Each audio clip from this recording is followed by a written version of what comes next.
Ladies and gentlemen, welcome to the Ariel Helwani Show! Back in your life on this Tuesday, December 16th, 2025. Hello again, everyone. I sure hope you're doing well. It's great to be here on a lovely, lovely Tuesday, our penultimate show in studio for the year 2025. You may recall that some of us have already left to beautiful Miami, the 305, en route as we speak. Our fearless leader, Andy, Mysterious Frank, they are not here with us. We have two fantastic replacements in their spots. So good, who knows? We may never miss them. I'm kidding. We've got Sally here. We've got Nick here. They are filling in very, very well. They are already, the aforementioned Frank and Andy, en route, probably landing any moment. Maybe have already landed if their flight was on time. En route for our live show, which takes place just 2 days away at the Hard Rock Cafe in Miami, a stone's throw away from the Kaseya Center, home of the Miami Heat. Was watching them last night against the Toronto Raptors, NBD. Later tonight, New York Rick and GC en route as well. Tomorrow morning, I will be flying out. Press conference tomorrow at 6, weigh-ins at 6, live show at 8:30. Of course, you may be wondering, you may be asking yourself, why aren't you leaving tonight as well? It's a very simple reason. I have to be home. I have to be in the city that never sleeps. I have to be here to witness the NBA Cup coming home. It's coming home. Tell the world that am I still allowed to sing that song? I'm not quite sure. Anyway, massive game tonight. As you know, the 52-year drought comes to an end. Our long national nightmare over tonight. Revenge for 99, first cup win, first championship win, well, in our history, and of course, first finals victory since 1973. It all happens tonight when your New York Knickerbockers go up against the San Antonio Spurs. Oh my God, I'm so hyped. So I couldn't miss that. Had to be with the kids to watch that. Then very early tomorrow morning, I am off to Miami. And by now you know that it is going down in 2 days' time. By now you know we'll have a live show. Kayla Harrison will be there. Jorge Masvidal will be there. I have put out a link, and I'm told at this very point, limited seats available. It's a first come, first serve, but if you reserve your spot via the link, could we pin the link again in the chat, guys? That would be great. If you put it in there and put your little time slot, do around 8 o'clock, it starts at 8:30, you guarantee yourself a spot. And at some point that's going to shut down. And I'm told we're close to that. So don't do one of those like, I'm too cool for school, I'm going to show up late type of thing. You want to be there. Kayla, Jorge, Helwani, Rick, GC, Frank, Andy, on air, back here at the HQ, Pizzi in spirit. What a time it's going to be. What a time it's going to be. Now, my question is, right off the bat, Rick and GC, on the same flight, sitting side by side, or do we need a little separation on the flight? Do we want to put the headphones on, hood on, no talking? What are we thinking? What are we doing? What's the plan, guys? We did not discuss. Okay. So it's possible we're side by side, but we will not know until we get to our gate and compare notes. PT, are you on the flight as well? What's happening here? Are you joining? No one sent me the details just yet, but PT, I was told you wanted to watch the NBA Cup, so that was maybe my mistake. You were staying for the NBA Cup, is what I was told. But that's exactly what's happening. I'm actually very excited. Good. I really expected you. I'm expecting the back end of the show to be very emotional for you. Like this is a big moment. What do you expect? I'm out here talking about the 52-year drought coming to an end. What more do you want? Everyone's mad at me. My only regret is I won't be here tomorrow. Because, of course, I'll be en route. I won't be here tomorrow to celebrate for the first time in my professional life. Can I tell you why I'm not going to Miami? Tell me. To go to the parade. The parade. There's a freaking parade. Oh, the parade. It's going to be around Madison Square Garden. I'm going to get a ring myself. Just one lap. Yes, just one lap. Subtle. It won't be the long, How many people? Broadway, Canyon of Heroes. Listen, whoever wants to come, we're getting a ring, we're getting a banner, we're getting a t-shirt, ring. we're getting the hat. You get a ring. I'm gonna commission it. I'm gonna commission it. The entire team. I'm gonna commission it. GC, we missed you earlier. What's the plan? You sitting next to Rick on the plane or what? No, I don't think so. I'm in Comfort Plus. Yeah. Can't wait for this flight tonight. Can't wait for it. Yeah. Well, I feel like there's a little bit of sarcasm there. Let's just say BG Burks is back, baby. What's BG Burks?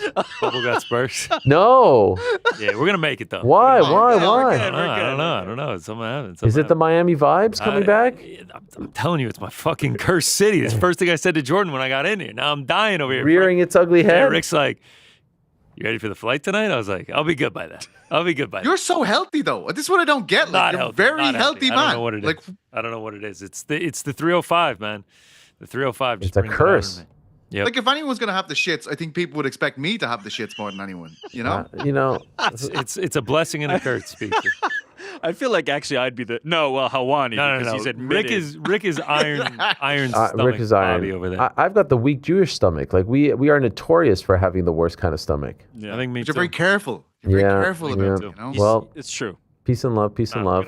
We're good. I hope you battle through. No. Almost glad we're not sitting next to each other at this point. Am I a warrior? Yes. Yes. You show up and you make that walk when it matters most. The walk to the tarmac. Yes. No, to the bathroom. On the plane is tough. That's tough. not happening. Nothing's going on this stomach until We've been there. We've all been there. I'm gonna be there at the gate, chowing down on some Shake Shack, and GC's just gonna be looking at me like, if anything, I'm honest with our fans. Yeah, we appreciate that. We appreciate that. So, gentlemen, this is the plan. In case you missed it, today, obviously, a live show. I'll tell you about the lineup in a moment. Have to get to many of your questions. Tomorrow, no live show, but we don't leave you hanging. We will have the premiere, 1 p.m. Eastern, so our usual slot right here on the channel, the premiere of our third uncrowned film. More on that in a second. Thursday, we are having the crack, so 1 day earlier to give you a little bit more. Working on something for Friday, but I don't want to overpromise, so TBD on that. And then, of course, Monday, our final live show of 2025. We'll have some other content between the break, and then we'll be back on January 5th for the Helwani Knows Awards. Actually, it'll be a full week of awards, so stay tuned for all of that. Now, back to tomorrow. Tomorrow's a big day. Third uncrowned film. What is Fight Circus? Rick, Casey, and I went to Vegas in October. It was Fight Circus's Las Vegas and USA debut. And so it was a great opportunity to find out what the heck is this promotion all about. This premieres tomorrow at 1 p.m. Eastern. Very excited about it. We've been working on it for 2 months. So you see the TLC that we're putting into these things. And I wanted to give you a little taste. Shall I give them a little taste?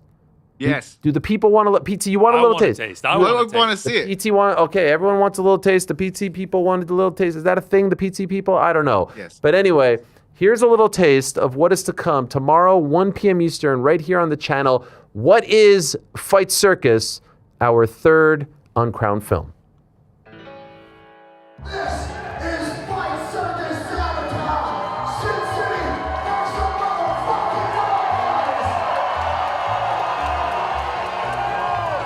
What the heck is Fight Circus? Fight Circus? Oh, dude, crazy and freaking wild. Everybody just fucking getting drunk and kicking each other's asses. In the nuts. Oh, shit. Fight Circus, in my eyes, is like if MMA, WWE, and like Scary Movie had a kid.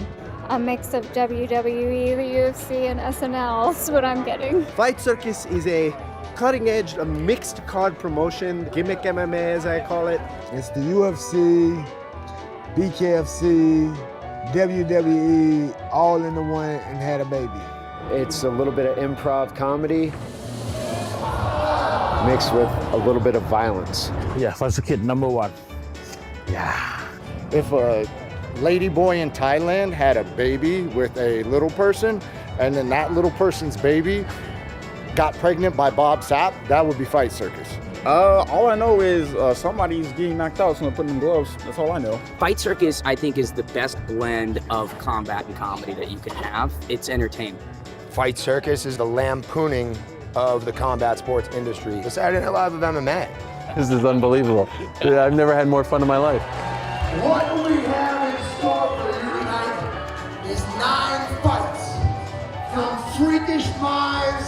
for these freakish times in these freakish times. So there you have it. There is the teaser, if you will, for our third Uncrowned film. It is called What is Fight Circus? As you can tell from there, it's a crazy, crazy, crazy promotion that does some wild stuff with some very recognizable names. I'm looking forward to sharing it with you all tomorrow. So stay tuned. Again, 1 p.m. Eastern. It goes live on the channel. Okay. On the program today, back end of the show, Sam Alvey is going to join us, talk about his shocking knockout loss to Robles Despine. By the way, his first loss since 2022. So that man is going to join us. Now, you can keep it up. Skye Nicolson is going to join us to talk about her big win over the weekend in Stockton, California, by the way. I'm curious what Skye thought of the 209. Holm returns to action on the 3rd of January. She'll be going up against Stephanie Hahn for the WBA lightweight title. If she wins that fight, she may be next for Katie Taylor in summertime in ERA. Let us see about that. And of course, Chael P. I wanted to round out these 7 years on ESPN, the year that was in MMA with our good friend Chael P. Maybe he has some thoughts on the John Cena situation. Always love talking to Chael P. about all those things and more. Let us talk to him in about 49 minutes time. For now, though, time now for everyone's favorite segment of the week. It is time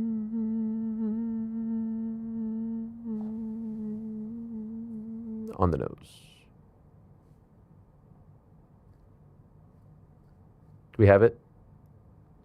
Just for on the nose. Yeah. That's beautiful. That's good. I just like the. Oh, there it is.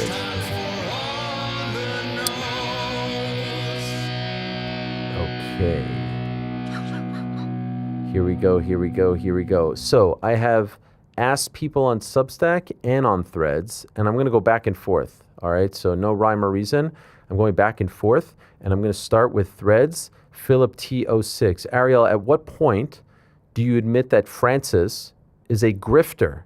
Always changing stories, says he wants peace, but only creates drama, says it's about respect, not money, but disrespects the PFL to openly advocate for leaving to get bigger paydays. PFL Africa was his idea, and he can't bother to show up to their events. Countless more examples. I get you dislike Dana, but he's been right the last 3 years. Not sure what Francis needs to do for you to stop cheerleading and admit his hypocrisy. Wow.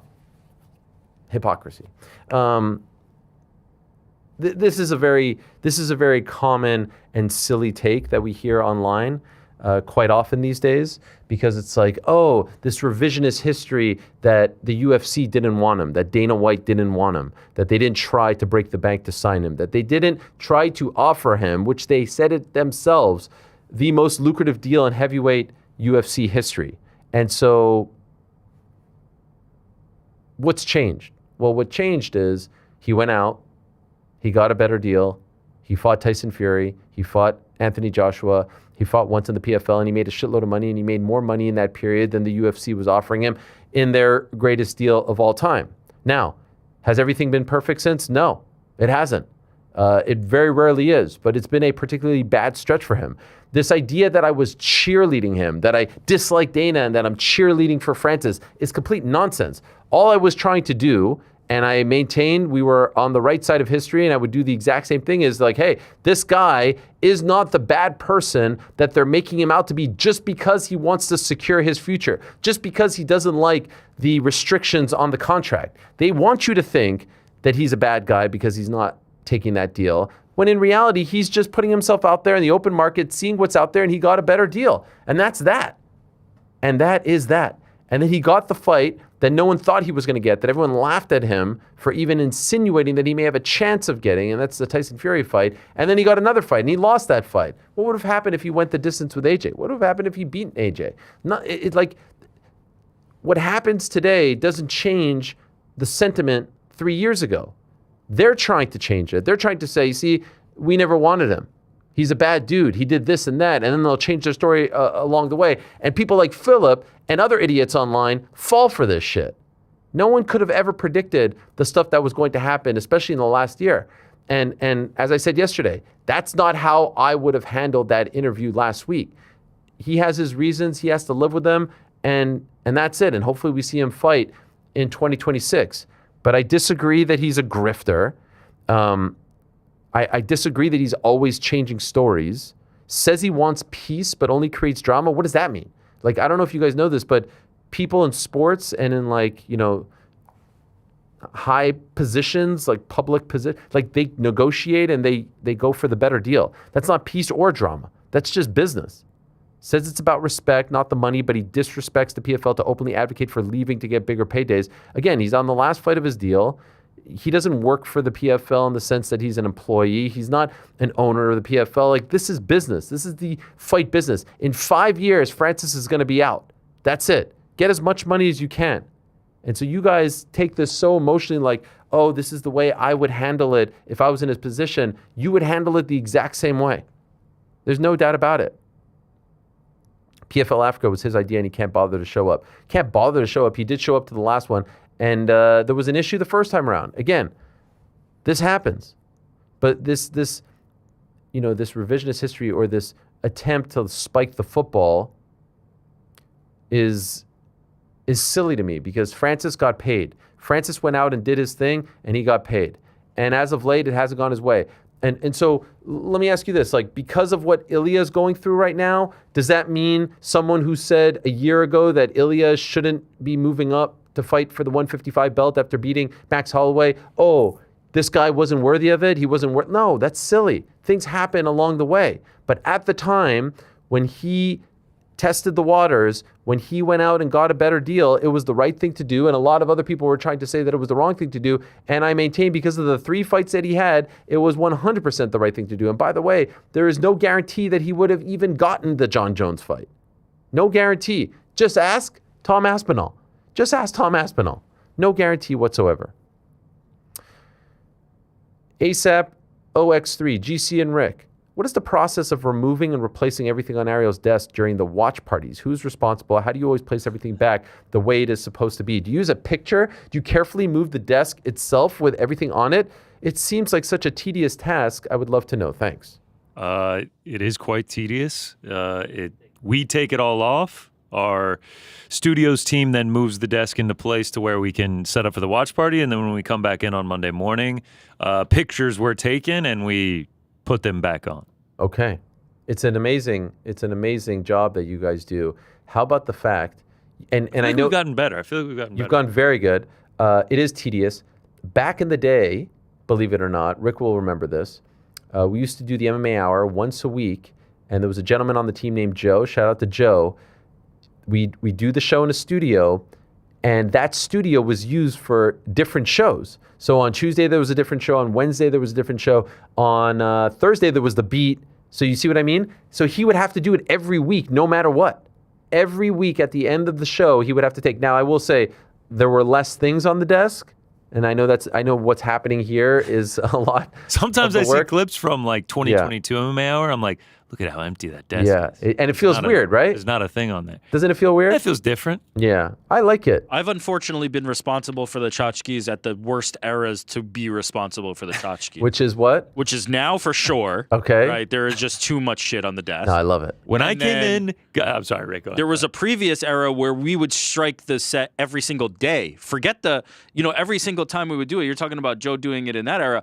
I'm talking the 34th Street Studios era when we had the little closet and there were all kinds of figures and things on the desk. I used to have to strike that every time too because they would use it for other shows. So yeah, I've been at the helm for some unfortunate desk striking You love it though. Oh yeah, I love it. Can I tell you what? If you look at the year and change at ESPN when we were in that sterile, not so great studio, it was just me and like this like Sports Center light studio on a glass table.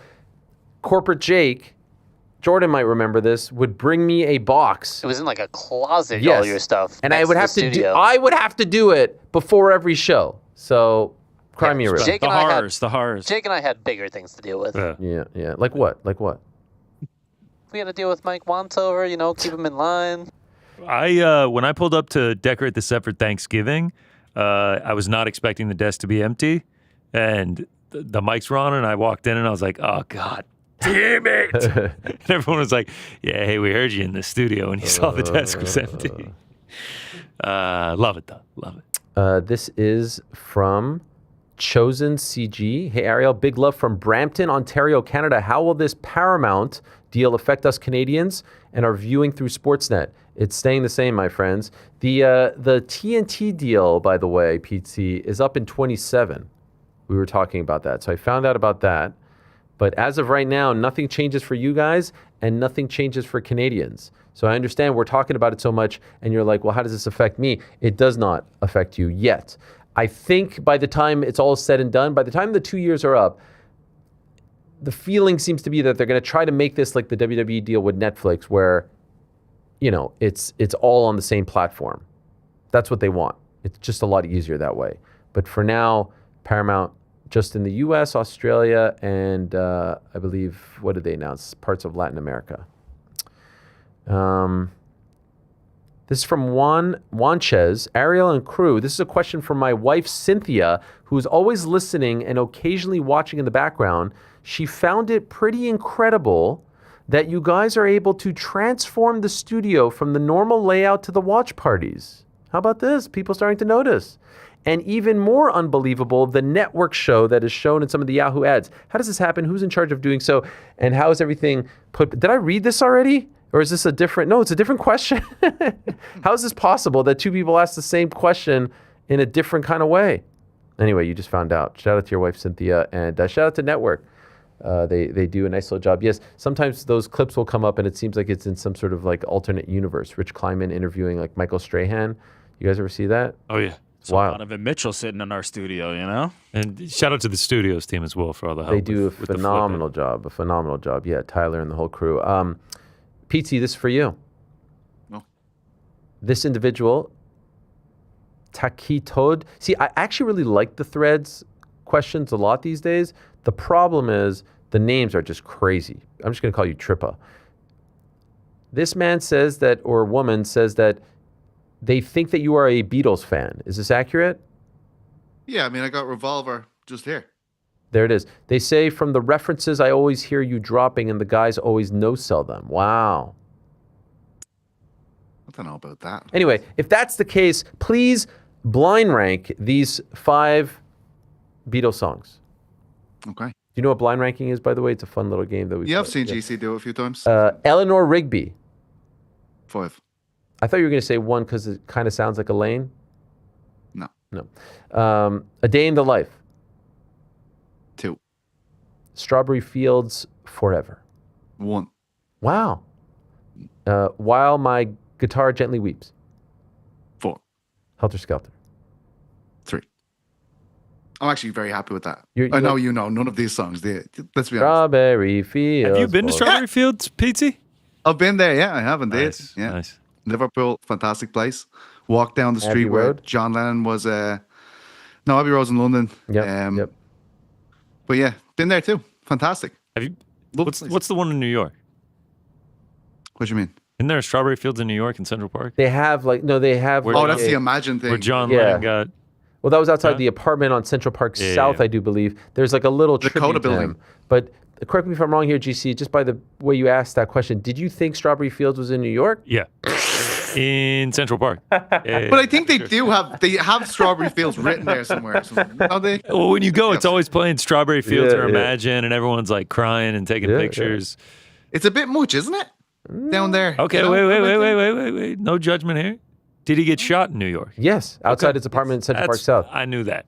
Howard Cosell announced it on Monday Night Football. Yeah. Did you guys know that when he did the Lion protest with Yoko Ono, that was in a hotel in Montreal?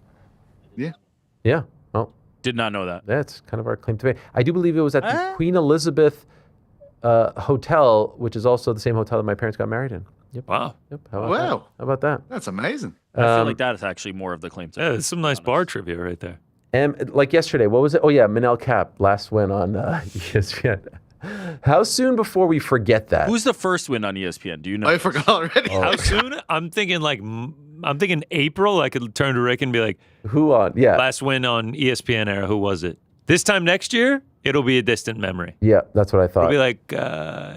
Wait, so Rick just asked. Van beat first win No, the first. First win. The first fight of the ESPN era. What was it? Do you know the headliner? Yes. But what's the first fight? Well, we just went through the card, and I don't remember anymore. We went through it last week. What was it? It's Chance Rencounter. Against Alan how do you Crowder. properly say it? You always give Rencontre. Yeah, I'm not trying that. Oh, and Kyle Stewart. Wow, bless you, Jordan. Wow, that was Jordan through the mics. Yeah. Just do it into your own microphone next time. Yeah. As somebody with a powerful sneeze, I respect it, Jordan. He suppressed that. Yeah, as far as I'm Chance and Kyle Stewart. Damn. Legends. First fight. First Trivia. fight of the ESPN era at the Barclays Center. Who could forget? This is for Smudja03 for GC. With your love of space and reading, do you have a love of space? Yeah, this has kind of come out on the show lately. Yeah, I really enjoy space. I was Space wondering movies, space facts. if you ever read the book/series Red Rising, one of my favorite series. I would love to hear your thoughts on it. If you have read it, if not, I recommend you check it out. I have not read it, but I will check it out. I need Still a good. doing the book club? I've found a new one in Brooklyn. Haven't been the last 2 months. Need to get back on it. I've switched over to a few self-help books. Need to get a nice novel in there. Need to get a nice story. Maybe it's Red Rising. Okay. Did you ever finish Man's Search for Meaning? No. Because usually I'm more of a vacation reader guy. Okay. So I will blow through it during vacation. On South Beach? That's more work. That's more work. Yeah, but it would be nice. I mean, it's a Don't nice tell thought. Frank that. Don't tell Frank that. Yeah, I know. How many tequilas is he in deep now? I mean, Oh, he's probably still on like- the plane, but he will not remember the plane. Oh, really? He was slacking from the plane before? Nah, I'm just kidding. He definitely Okay. landed. He took off at like 7 a.m. What a guy. What a guy. Okay, here's another one from Mish F. Kai. Anyway, whatever. Hi, Ariel. I'm a lifelong fan of yours, and I've been watching your show since I got back watching UFC in 2020. I'm from the Philippines, and I've asked a question about Filipino food before. My question is, if I go to New York, can I be invited for Shabbat dinner? Or if not, I want to hang out with you and the boys. I mean, Shabbat dinner is a little... Like, you want me to just... That's pretty personal. You want me to just, like, invite you over or something? That's what. Yes, that's what he said. The only one on the team that has actually been to my house is Pizzi. He sort of, like, invited himself. Respect. Yeah. Frank invited himself and got denied. Yeah, he got that one. Because when Pizzi did, I was like, yeah, you know... Now the kids call him Scared Uncle all the children. Pizzi. It won't happen again. They call him Uncle Pizzi. It's crazy. Uncle at Pete? at the time, you did scare the crap out of Claire, 100%. Also, you traveled all that way. How are you going to sell Yeah. it? Save Water, Drink Beer 21. What's up, gang? John from Texas here. Shout out, John. America needs a champ. Out of all the American contenders, who do you think has the best chance at claiming gold? Kayla Harrison's American. He says, I was on the Sean Brady train, but now I'm leaning towards Josh Allen. I mean, I fucks with it. I don't get it, but What I is fucks happening? with it. What? My brain is fucking melting. Okay, Kayla Harrison obviously is a champion. I'm going to say O'Malley is in the mix. The names are like Strickland, O'Malley, Holloway. Oh, does Gaethje winning count? Sure. Because Gaethje might win that title. There's starting to become a thing, by the way, where people are saying that Ilya is going to vacate. I don't think... I would be surprised if Ilya vacates before January 24th, and I'd be surprised if he vacates at all. I'm not... What? Why would he vacate? Maybe because this is going to turn into an ugly thing and keep him on the Depends how sidelines. messy it gets, yeah. Yeah. But But that's not vacating. It's not- That's it's not being off the stripped. table, Why I would he wouldn't say. give it or away? maybe he just says, I don't want to hold it, Oh, like here. God, I hope not. Yeah. Can we stop? I don't think that's off the table, just given the gravity Yeah. of... I don't either, especially with the post that he made yesterday. The post that he made was not just like your typical having, issues with your wife. Like that was I'm with all that, but again, why scary stuff. willingly give it up? Hold it for as long he as doesn't you want to can. fight anymore. I don't know. Who knows? Like, Let them take it from everything is on the table. Vacate, give it up, stripped. It's all the same. to me. What do you think of... I'm just saying him not being champion, and then the winner of Gaethje Pimblett becomes the actual champion. Yeah. That's If up to he's the stripped, UFC. Yeah. If he's stripped, I would never give. There's no reason to give up the belt. Do the John Jones. Hold on to it for as long as you possibly Right. can. I agree. Aaron Blanchfield? Sure. Not bad. Yeah. Maybe. There's some names, but I think it's very clear that Americans are falling behind in terms of prevalence as UFC top contenders. Like this Don is very Strickland? international. Yeah, Strickland, Holloway, right? If Holloway could get on a decent run, he could maybe get back up there, but there's not a lot. There's not a lot of Americans. Are we saying just title shot or to hold the belt? No, to hold the belt. Yeah. How about this? I don't know what the answer is. I was just looking at the top 10 of the UFC's pound for pound. Yeah. There's one American in the top 10, and he's number 10, and he's Max Holloway. And I think you could make a case for him not being in the top 10. Like, he's sort of, you know, like Josh Van could be in there. Armin could be in there, etc. That's wild. I don't know if that's ever, has there ever been a time where there's been 10 pound for pound fighters, the 10 best pound for pound fighters, and not a single American? I wonder. I feel like the answer to that is no. Yeah. Wow. John Jones has always been there. Yeah. And then before that, it was like there was always American Chuck champions. Liddell, Tito Ortiz, Randy Couture.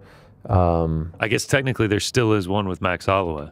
No, I know. A champion? Yeah, I guess. Oh, no. I just meant an American in the top 10. Yeah, but he's 10. Yeah. And I feel like you could make a strong case for him not being in the top So 10. I wonder if he falls out, if that'll be the first time ever. Yes. If only we had a statistician who can look these things up for us. UFC stats are like, they're kind of like tricky. Yeah. A lot of the times when I Google stuff, it just comes up. At ESPN, we used to have like a Slack channel, and there's a guy named Andrew Davis who did a great job. Andrew Davis. Remember him? Stats at Andrew Davis. And I would ask him a question, and like within 2 hours, he would get me some way, somehow. I don't know. Let's go over to Substack. Some good ones over on Threads. Here's Dominique Cassier, who says, Ariel, I hope you please read this question because it impacts many of your viewers. Why are we now getting, I want a picture of Rick as I'm reading this question. Why are we now getting live ads that interrupt the show on YouTube? It is ruining the experience for those of us watching live when your interviews abruptly get interrupted and not everyone can afford premium. Can we please go back to how it was before? Peace and love. Now, I do want to read Ant Evans chimed in the replies. So I do think it's important to get his perspective as like a YouTube expert. You know, we love Ant around here. Yeah. He wrote, "Get YouTube Premium cheapo." I agree with Ant there, but this is ruining Rick's life. Look at this poor man. Yeah. Father of 3. Yeah. He's been hounded, and he's only tried to lessen the ads. Dominic then replies to Ant, by the way, and says, "Is that a serious response, you inconsiderate douchebag?" I do. Both I do are correct. I do I don't know highly how both recommend are YouTube correct, but they Premium. are. Yeah, I highly recommend YouTube Premium. We have It's changed my life. We have made efforts. First of all, let it be known, nothing has changed from our end up until this week. There was nothing different happening. This week, we made efforts to reduce the ads. Today, we made efforts to reduce the ads even more. So we are trying to make this happen. By the way, can we make a little money too? I mean, like, yeah. you know, like, are we allowed to have you press the skip button once per hour? Yeah. Is it that crazy? Okay. I mean, like, do you want us to live? Do you want our kids to have, you know, food on their table? Like, what, like? But yes, YouTube, I believe, is putting more ads into the live. We are efforting on our end to do what we can to minimize that for you, to create a better experience. Here's Sander, who says, I am really pissed about Jake Paul because due to him, you guys are going to Miami skipping boys in the back this week. I'm happy for you guys in the live show, but no BITB is ultimately criminal. Wow, we appreciate the support. Thank you. Yeah. It means a lot. Yeah, but the live show is going to be pretty fantastic. It's going to be great. I mean, also, we don't do it too often. Have we talked? I'm more excited for the live show. Have we talked about people getting the crack on Thursday? Yes, I did say that. Crack on Thursday. So there you go. Yeah. You're getting a great show on Thursday. Yes, and hopefully something on Friday too. Here's Gabrielle, who says, Ariel, I wanted to say thank you for your strong and passionate words about the tragedy in Sydney this week. I lived in Bondi for many years and now live just a few minutes away. My wife, mother, and son had planned to attend the Bondi event, but thankfully decided at the last minute to go to a nearby Hanukkah event. This is a tight-knit community, and almost everyone knows someone who was there injured or killed. As a longtime listener, hearing you speak about this so passionately meant a great deal. Will you come and visit Sydney anytime soon? You're always welcome for Shabbat dinner. Well, that means a lot. That means more than you know. And the feedback has been heartwarming, if only because I've heard from so many non-Jewish people this time. And you know what has been great is getting so many messages from people saying, please know, please understand that this is not who we are. This is not who Australia is. This is not who Australians are. This is not what this community is about. This is not what Bondi is about. And trust me, I know you didn't have to tell me. Like I said on the show yesterday, we love Australians. We've always loved Australians on the show, from you know, like Volk and all those guys, and to the up and comers coming up. Like, to George Soteropoulos way back in the day. And so Anthony Parash, like we have always loved the culture, the people. I loved my 2 trips there, UFC 127 and 195. Was it 195? No, 193, excuse me. Holly versus Ronda. I know this is not who you are, and the response has been incredible. And to see how many, you know what has also been incredible is that I'm not seeing people be afraid, finally, to say, you know what, the Jewish people don't deserve this. Because what I thought was going to happen was going to be like, I stand with Australia, I stand with Bondi, which you should say. But I also want you to say, these people don't deserve this. They don't deserve the hate that they're receiving in Australia, in the UK, in France, in Ireland, in Canada, in my home country, in my hometown of Montreal, which has been a cesspool of hatred and anti-Judaism. Like that, to me, has been the most heartwarming thing. People speaking up that have no ties to any of this, saying enough already. And so that's why I say I'm a little bit hopeful that this could be a breaking point and a turning point. Let us see. But I send my love and a big hug to everyone over in Australia. I love Australia. I would love nothing more than to go there. I would love nothing more. I had an opportunity to maybe go for a day in September. I got a late notice out of the blue query about a small cameo on the Street Fighter film. I hope I'm allowed to say this. And it would have literally been 24 hours in Sydney. And I couldn't do it. It was right when we were coming back from the summer break. But I was excited about going there, and I thought maybe we would do the show out there or something like that. Anyway, would love to go back. And it's summertime over there. So what a great way to celebrate a winter holiday. I equate Hanukkah with, with snow, with being, really, really cold outside. And so to see people on the beach celebrating, and all the stories now coming out of the people who risk their lives, who sacrifice themselves to help others, is incredibly, it's heartwarming, it's inspiring, it's brave, and I'm very proud of not only my people, the Jewish people, but the Australians as well, who have stepped up and said enough is enough. Here's Grant Young, who says, Ariel, love your interview on the Click and Tell show. Yes, I was on a show called Click and Tell. We did the interview when I was in Toronto back in early November when I was there for some CBC stuff. Enjoyed it very much. It was a very unique interview where they had a bunch of pictures on the table and I had to pick one up and then talk about it. And they went through my social media and found some old pictures. So Grant says, you shared a story on there that I've never heard you talk about before, about your wife coming over and sleeping in your bed one night before you guys were back together, but you said you were scared to make a move and never did. Would you give us the PG breakdown of that night? And what has your wife said about it afterwards? Clearly, it all worked out. Thanks, legend. Well, okay, so I was an intern, 2003, summer of 2003. I was an intern at HBO Sports. I was living at the 92nd Street Y. I did whatever I had to do to get that job and to live in New York City for that summer. So I was high up, communal bathrooms. It's me and a bunch of like old dudes. And it wasn't the most glamorous thing. I had a tiny, like when I say tiny, a tiny ass dorm, a tiny TV. I remember watching the 2003 NBA Finals from my room. It was Spurs against Nets, if my memory serves me correct. Yes, Spurs against Nets.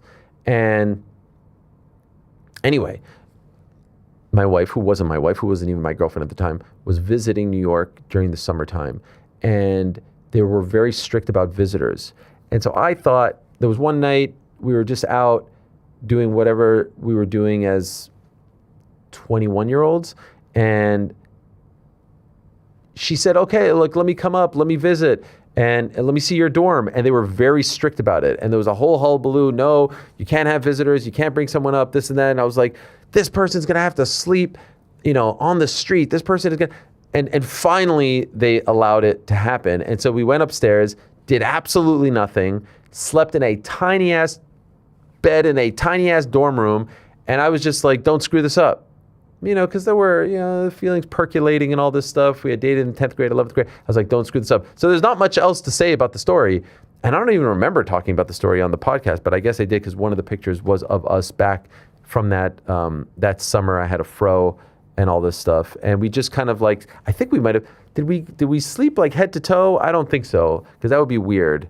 I don't want to sleep next to someone's toes. But it was just kind of like sleep in the bed and pray to God that you don't screw it up, and I guess I didn't. Nobody's buying this, all right? On my life. Nobody's buying On my life. And the bed was so tiny, I can't. Even more reason I don't buy it. It was crazy. You don't hop in a tiny bed and all of a sudden. On my life. Oh, was it toes? Head to toe? What was it? What was the thing? On my life. Nah, I don't buy it. Mensch, that's who I am. Hi, Ariel. This may be an elementary question, but I've been curious. Do you find it weird/hard to maintain relationships with people in the Diaz world? Reason I ask is, with their friendship with Jake Shields, who's about the biggest anti-Semite in the MMA community. Is he even in the MMA community? He's in the give out black belts to people who pay him community. Or at least the most outspoken. Love to you and the entire Jewish community with all the atrocities happening around the world. Thank you, my friend. No, I mean, he doesn't represent Nate. Nate doesn't represent him. They're two people. I've joked about him to Nate, and he just kind of laughs it off. But I'm not gonna weed out people just because they have a crazy friend. I don't think that's fair. Alex says, any chance we could get a last-minute addition to the award show of categories Best Interview and Drop of the Year? Wow. He wants a Drop of the Year. Who's to check? Do you think Frank would do that at this point? What do you think, Frank? What drop do you think Frank would come back with if that was the question? Did we talk about this on BITB? What was Frank's favorite? I forget. I think he said it's tough. I think it's tough we just talked about this. I forget what his was, but yeah, I feel like who's to check? Who's to check? That's my his man. favorite. Like there's some really I think great. Who's to check is just the closest one to him, and so that's why he always presses it. It's also just universal, right? Who's to check can apply to anything. Like you got to have the variety available. Yeah. I like Drop of the Year. I don't hate that. A Frank only category. Frank gets to select. That's not bad. It's not bad. What was his category with? By the way, with the MVP, the mysterious MVP fighter of the year. Yes, Yeah. Remember? How good was that? So By the good. way, PT, Connor reminded me of this. I totally forgot. Do you remember your tuxedo reveal last year? Oh shit! Yeah.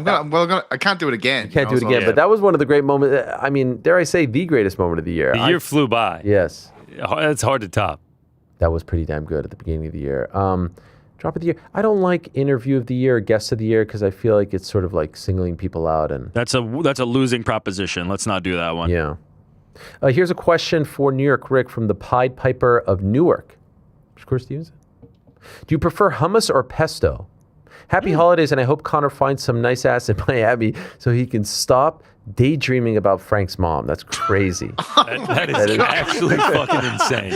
That's wild. That is crazy. It just like it happens, and then I have to slow down because I know it's coming. Yeah. Frank did ask me. He's like, "Hey, since I'm not going to be here, can you limit the questions about my mom's behind?" And I said, "I can't." Did promise." he actually ask that? He said it in a sort of jokey way, but I believe there was a lot of truth. Ask? He said, "What?" He said, "Did he actually ask?" Oh. Did he actually ask? Anyway, hummus or pesto? Do we feel like hummus and pesto are like No. in the same category? No. Dip Just a and random two. Dip and options. I like pesto a lot. I'll put it this way: I like pesto more than I like hummus, but I'm pretty good on both. I like both quite a bit. All day hummus for me. I mean, if I had to choose one, it's hummus. Ariel, you a Labna guy? You're speaking to my soul. It's pronounced Lebneh for my people, but I know it's spelled Labneh. I believe I've told this before. My mom used to get my sandwiches at school would be a pita smeared in Lebneh, which is like a sort of like a yogurt, like with a little dill and zatal. You ever have zatal with it? Kind of like a thyme. I had it for the first time on Sunday. It was unbelievable. And olives. And so I would have a rolled up pita, like it's as Middle Eastern as you could get, and I would eat this thing with this like white, yogurty sauce and olives. And then the worst part was having to take the pits out because I was so embarrassed as a fourth grader. I'm like, Mom, why can't you just give me a peanut butter and jelly like everyone else? It's fantastic. It's so good. I love it. I went to a place, Chouquette. Shout out. I wish I could have it now. Yeah. So you had it for the first time in your life? Yeah. Man. Got hummus and I got Lebna. Okay. It was fantastic. Heard of it. You've never had it? I've never heard of that Lebanon. No. Wow. Check it out. Next time We'll get it next time you come here, Pizza. On the list. That and Strawberry Fields. Anyone watch Always Sunny in Philadelphia? I've seen many episodes. Okay, Yes. so Years ago. tell us if this is accurate. This is from Pico's Bill. God bless the Ariel Helwani Show. If you were Always Sunny in Philadelphia characters, Ariel would be Dennis, the man with the plan and drives the ship, occasionally unhinged, and rips a heart out. Frank is Frank. Lovable madman, interesting hobbies. Yes. GC is Mac. Yes. A Giga Chad bro, everyone's favorite, totally badass, prefers to have roommates, and a thinking emoji. I don't know if that's a perfect description of Mac. Mac's like a little. I mean, they're all unhinged, every single one of them. I would actually Dennis. say. I would say, yeah. Rick. There's one more. There's one more. Yeah. New York Jackman is. That's how he wrote it. Charlie, A1 since day one of the people's everyman, holds it down, has occasional rants and wild takes. Insert Pepe Sylvia meme. No, Rick is Dennis. I'm Dennis. Pizzi is Yes. Charlie for Yes, sure. I like that. Hmm. I'm definitely Dennis. Okay. Which would make you Nothing D. for Pizzi. D, you're D. Yeah, you're D, Ariel. I think I got away. Remember they did Seinfeld and I was some weirdo on that as well. That I didn't understand. Yeah. No, Charlie's lovable, man. Everyone likes lovable. Here's Dave who says, Ariel, I've got a question for New York Rick based on his best finales on The Boys in the Back last week. Why does Sarah seem to get all the blame for throwing bananas into elimination on X's 2? Jordan seemed to disagree, but didn't put up much of a fight. Do you think he was secretly happy with the decision? Also, Ariel, please tell GC how to pronounce Obafemi. Put some respect on his name. So there you go. Obafemi is a future champ. Rick? It's an astute point. I'm glad you're paying attention. I appreciate you diving into the challenge lore.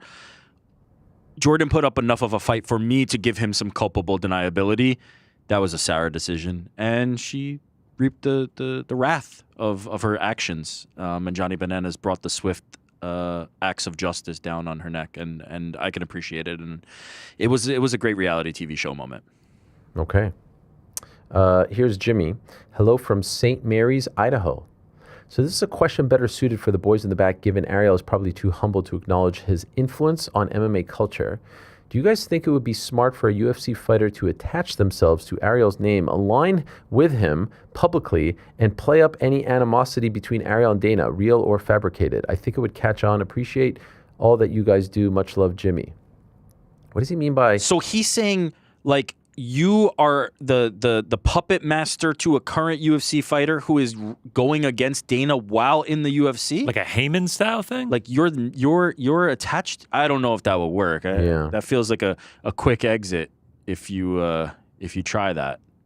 I mean, also, like, I'm not going to be, like, walking around as your mouthpiece. Yeah. Just come on the show. You would also be like favoriting a fighter. Yeah, it's crazy. But I do appreciate the sentiment. Ryan, hey Ariel, real Australians stand up for anyone, no matter what race or religion. While there are obviously some assholes around here, please know that the real ones are absolutely devastated by what happened in Bondi. We want to get around the Jewish community in Australia and around the world and fix this bullshit rhetoric that has no place in our society. Peace and love, brother. A live show in Australia would be awesome one day. See, that's what I'm talking about. This is the type of stuff that I'm getting. And I appreciate it more than you know. Bunyak says, hi, Ariel and boys in the back. In light of the recent talk about the Ultimately Fighting Championship and New York Rick's penchant for the word, it got me thinking, what phrase or comment do you hear around the workplace that really annoys you? I have two. One is when a colleague responds with, well, the reality of the matter is, and number two is, and I hear this from time to time from you guys on the show, listen. Who does a listen? Anyway, do any of you have phrases or comments that really grinds your gears? Can someone call Nicole real quick? No, I'm just kidding. She's a big listen. She is. Okay. It's not a word, but a corporate thing, and this could happen anywhere, but it happens a lot at work because of the elevator, is when you've pressed the button for the elevator, the elevator button is lit up. It is clearly, the elevator is on its way. Person walks up, gives it another mash. It's just like... That annoys you. For some reason, dude, it's just like, you think my push Wow. was not enough. You think the fact that it is lit up and it's on its way is not enough. You think your push is the magic one to get it here faster. Okay, but here at Yahoo, you can't actually tell that they pressed it, which is the. I guess that's fair. I guess that's fair with the screen It's thing. constantly lit, so you don't know. Like if somebody pressed it, you don't actually know, so you have to do that. You know what? It makes me even angrier because you think I'm standing there like a chump without having pressed the screen. That like you start to like rage internally when this happens. I wouldn't call it raging internally, but like the other day it happened to me and I was just like, I think Pizzi's asleep fuck my butt or angry. PT, everything okay? No, They have No, yeah, elevators in Ireland, PT. no. We invented We're looking them. forward to getting our first one next year. I believe it's planned for the PT city isn't centre. subjected to these corporate mannerisms, you know. Yeah. Like, It will Yeah, circle just back. kinda- Yeah. Circle back on this one. yeah. Aligned. Upstream. This is from Synergy. Bag upstream, synergy, authentic. No, what's the word? Organic. Organic storytelling. Do you guys mind hopping on a quick call? There's gonna put a pin there's in a that. person who's I'll on the come back to team it who later. uses a lot of like what is it? Like initials, like PPO and PTO and all this stuff. And I'm like, I don't ICB? know. There was a IFB? new word that I learned. Spots and dots. Do you know Spots and dots. Oh, we could do the traditional spots and dots. I'm like, what is this spots and This dots? feels directed at one person. No. They are the most corporate person on the team. Listen, they're Well, it's not me then. They're efforting. H. Parisius. Hi, Ariel, and shout out to the boys in the B and the WFB. What's WFB? WFB? Anyone know what that is? I don't know. What was it? WFB. Shout out to who was before that? Boys in the back. Boys in the B. Shout out to the boys in the B. The woke front bench. Oh, Thank you. oh my God. Let's go. It's actually a one-man army today. It, It's would, just it would Jordan. be the one to know. Wow. I feel like wow. I'm still great. joined in my normal. What a pop. bench talk. You always joke with fighters that when they become stars or champs, they get harder to reach. Do you notice it happening the other way around? Like when they lose their belts or on a losing streak, do they suddenly pop up again? Thanks and love your show. By the way, I was just talking about this with someone. Here's what I do notice. I do notice that when you're scratching and clawing, I do notice that when you're campaigning, when you need a little bit of a push, very easy. And when you reach the mountaintop, very difficult. Anyone notice that? I guess I'm on the front lines. But yes, PT, like you're out there, right? Oh, I know all about that. Scratch and claw and need a little help. You do the introduce the Helwani, that's the end of it. Oh, See you on the downside, my friend. Stop it. When Stop you it. lose that belt, give me a shout. Yeah. I'll talk to you still. I was having lunch with our booker, and they were saying a lot of the same things. Yeah. It's universal. Yeah. PT, this fighter, this is a true or false. This fighter will win back their belt in 2026. Okay. True or false? Zhang Weili. True. Juliana Pena. False. PT? That was your chance. Alex Pantoja. True. Merab. False. JDM. False. DDP. False. Magomed Ankalaev. Ooh, true. Really? What do you think happens? You think he... I think Pereira moves to heavyweight. The belt is vacated. He fights someone for it and wins. Wow. You think he fights the winner of... So he'll fight the winner of Yuri versus Alberg and win the belt? Yeah, I think so. John Jones. No. False. Speaking of Alex Pereira, did you see this? He wrote on social media yesterday, no White House. So Was he hacked again? I don't think so. But there it is. Looks like the White House is a no-go. That's a bit...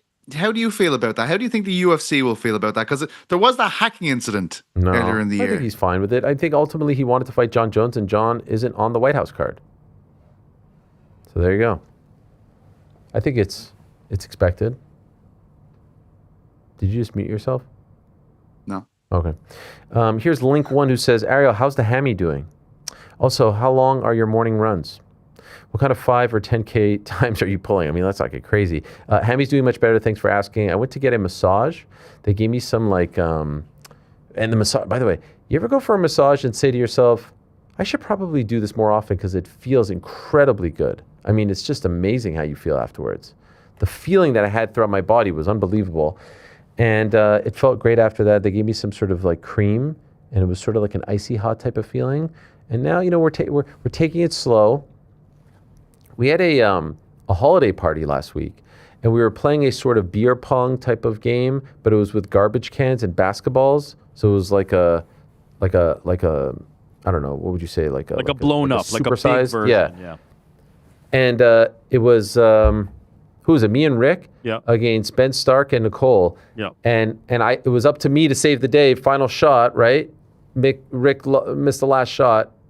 no big deal. But I had to save the day. Sorry, what? And I had to shoot it last shot. But I did the one where it was like running, and we were kind of getting screwed. I mean, not to get into the minutia, but we had less space than them. And I pulled it on the last shot again, re-injured it. Just a sign that I'm completely old and pathetic and broken down. I do want to revisit the It was analysis one shot. of Was of there the not one game. shot left? No, I think you misunderstood something though. I hit the shot before you, and it was up to you to hit it. Was it? And I actually hit every shot in that game, and you actually didn't make even one basket. I also was on the same side the next game, the one with less room, and I was balling out of control. Okay. Yeah, and I mean, you were doing well. It's not about the game; it's about the injury that I sustained. Yeah, for sure. And He played true. Yeah. He threw ice on it. He threw some ice on it, and we're good. Rice. You know, Pizza. Okay, so here's a blind rank for Mysterious Frank. Let's just do it as let's if we see were how Frank. we think we would rank him. On his behalf? Yeah, Or or should are you dialing him up right now? Let's see. You want to call him? Yeah, I'm gonna call him right now. Bro is on South Beach. Let's see. Hope he's shit-faced. Hello. I know I would be. Now, what do you think his reaction is when he sees me calling right now? Hits himself. That something is very wrong. Oh, God. He's telling Andy. Hello. Hey, Frank, how are you? We're live on the air right now. How's Miami? It's great. How are you doing? What are you doing?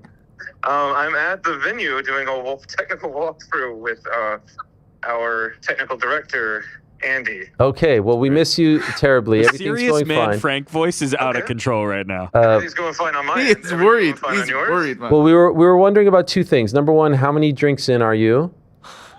Who's to check? Okay, perfect. I've had a few Mai Tais. Perfect. And number two, someone wanted to do a blind rank specifically for you. Do you have a moment? Yeah, let's make it happen. What's the question? Okay, Frank, please blind rank these 5 hilarious moments from the AH show in 2025. Oh, God. All right. Yuri calls Connor's genuine reaction to his win over the top, basically to his face. 3. Ariel can't or won't stop speaking Italian after his trip to Italy. 5. New York Rick sweating his balls off while Malcolm Wellmaker is stuck in traffic. It's a good 2. Ariel coming up on the spot with the following retort to Moneyberg, quote, "I don't get rewarded a black belt for my bathroom activities." Jesus. Oh, man, I want to park that at 1, but I'm going to have to park it at 4 because I want to hear what the last one is. I think you guys think it's about your mom's behind, but it actually I do isn't. think that. Oh, it's not? It's not. I forgot all about that. You did. It's the P.T. Carroll Tux reveal. Oh, that's a good one. Win. Another Perfect. win. The number 1. There it is. Wow, I was sure that Frank was about to get buried here. I just As wanna soon let as you start laughing, Rick, I was like, I oh, know. yeah, this is... Frank, I just want to let you know that I have self-censored all the questions about your mom's behind just because I felt like it wasn't fair with you. Except for not the being here. one. You forgot about the I appreciate you doing that, but as we know, it's part of the lore of the show now, so we've got to address it when it comes up. All right, Frankie, back to work. It was nice to hear from you, and we'll check in later. Thank you so much. Hey, see you tomorrow, Frank.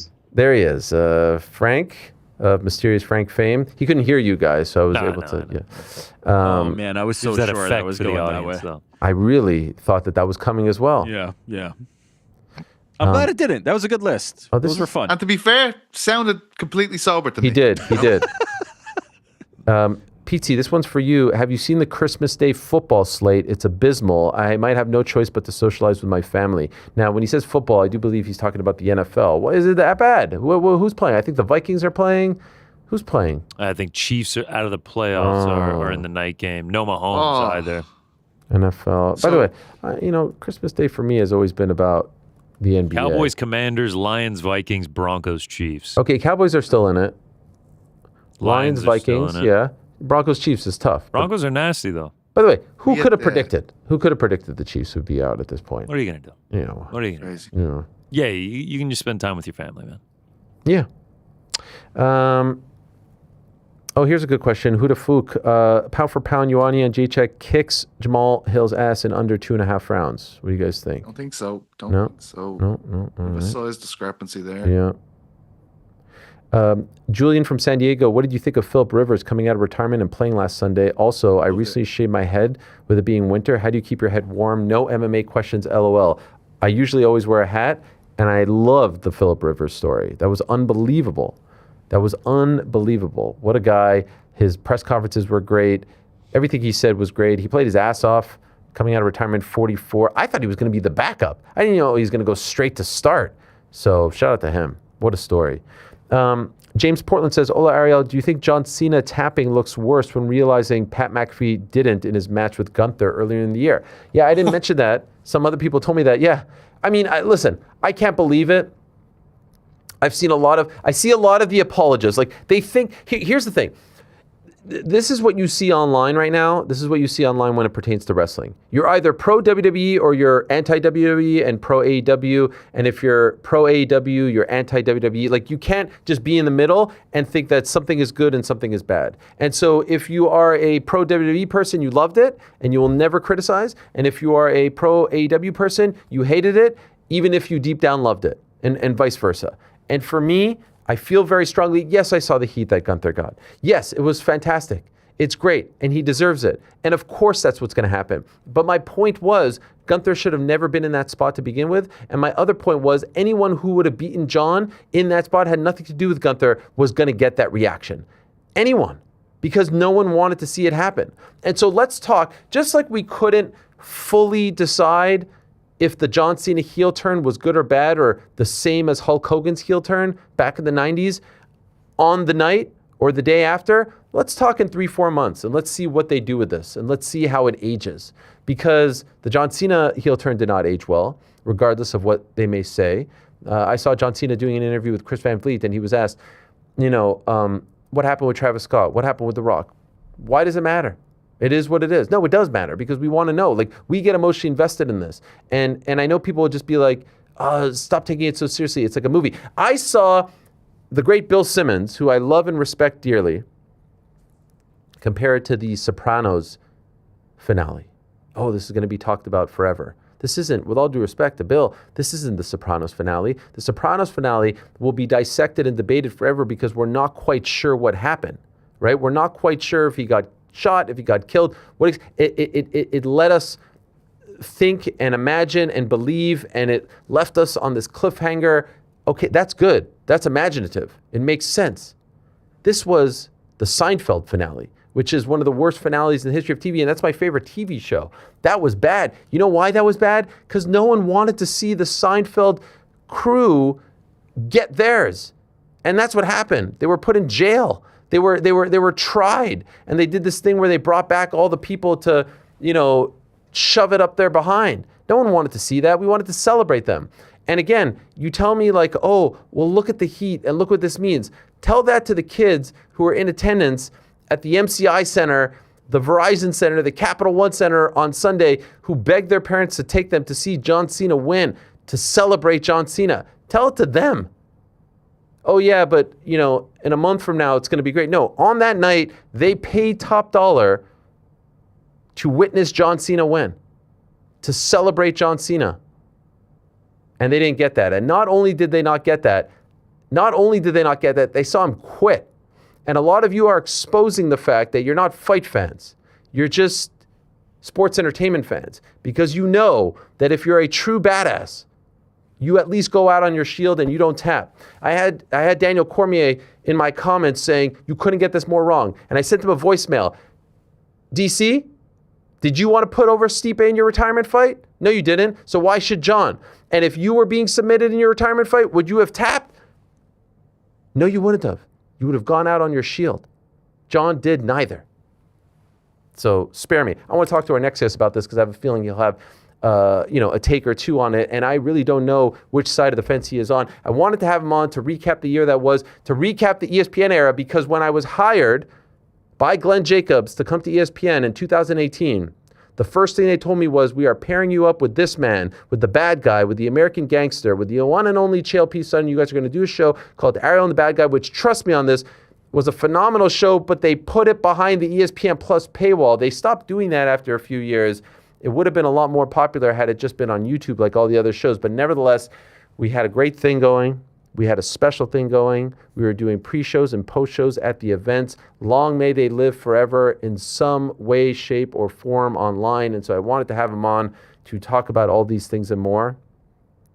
to talk about the year that was, to talk about the upcoming year, to talk about the John Cena situation, to talk about how great he is. Is he there or no? I was just killing time. No. Okay. He's Chael Sonnen. Chael Sonnen is going to be joining us in a matter of seconds. After that, we're going to be joined by the one and only Sam Alvey, Skye Nicolson, and Holm. So a jam-packed show. I got through a lot of questions, but there's a few others that I can squeeze in on the back end, including your super chat, so stay tuned for that. For now, though, let us go to the bad guy. Let us go to the one and only Chael P. Sonnen, the pride of Westland, Oregon, my old friend. There he is.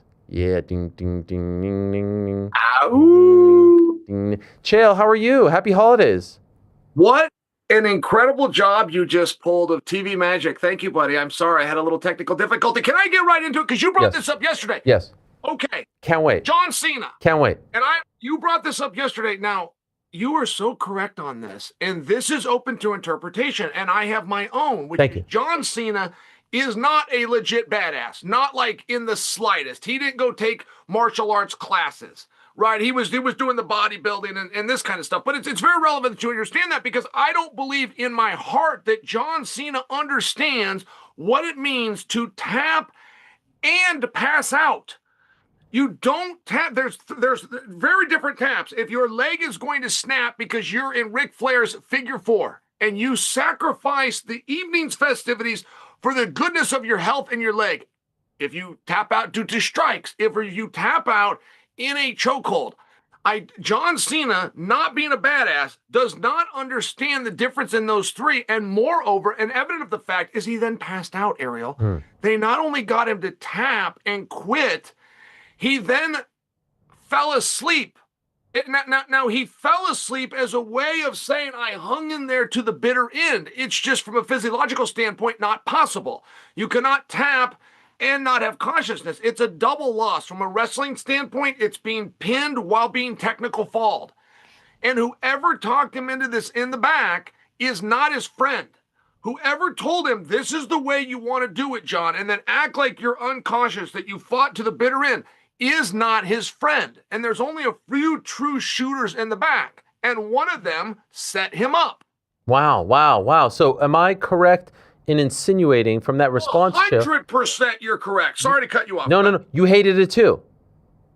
Oh, it was awful. It was awful. I couldn't believe that he did it. And Ariel, I just can't tell you how in line I am with you. I mean, again, yesterday's clip, you said, hey, listen, it's a time-honored tradition. Yes.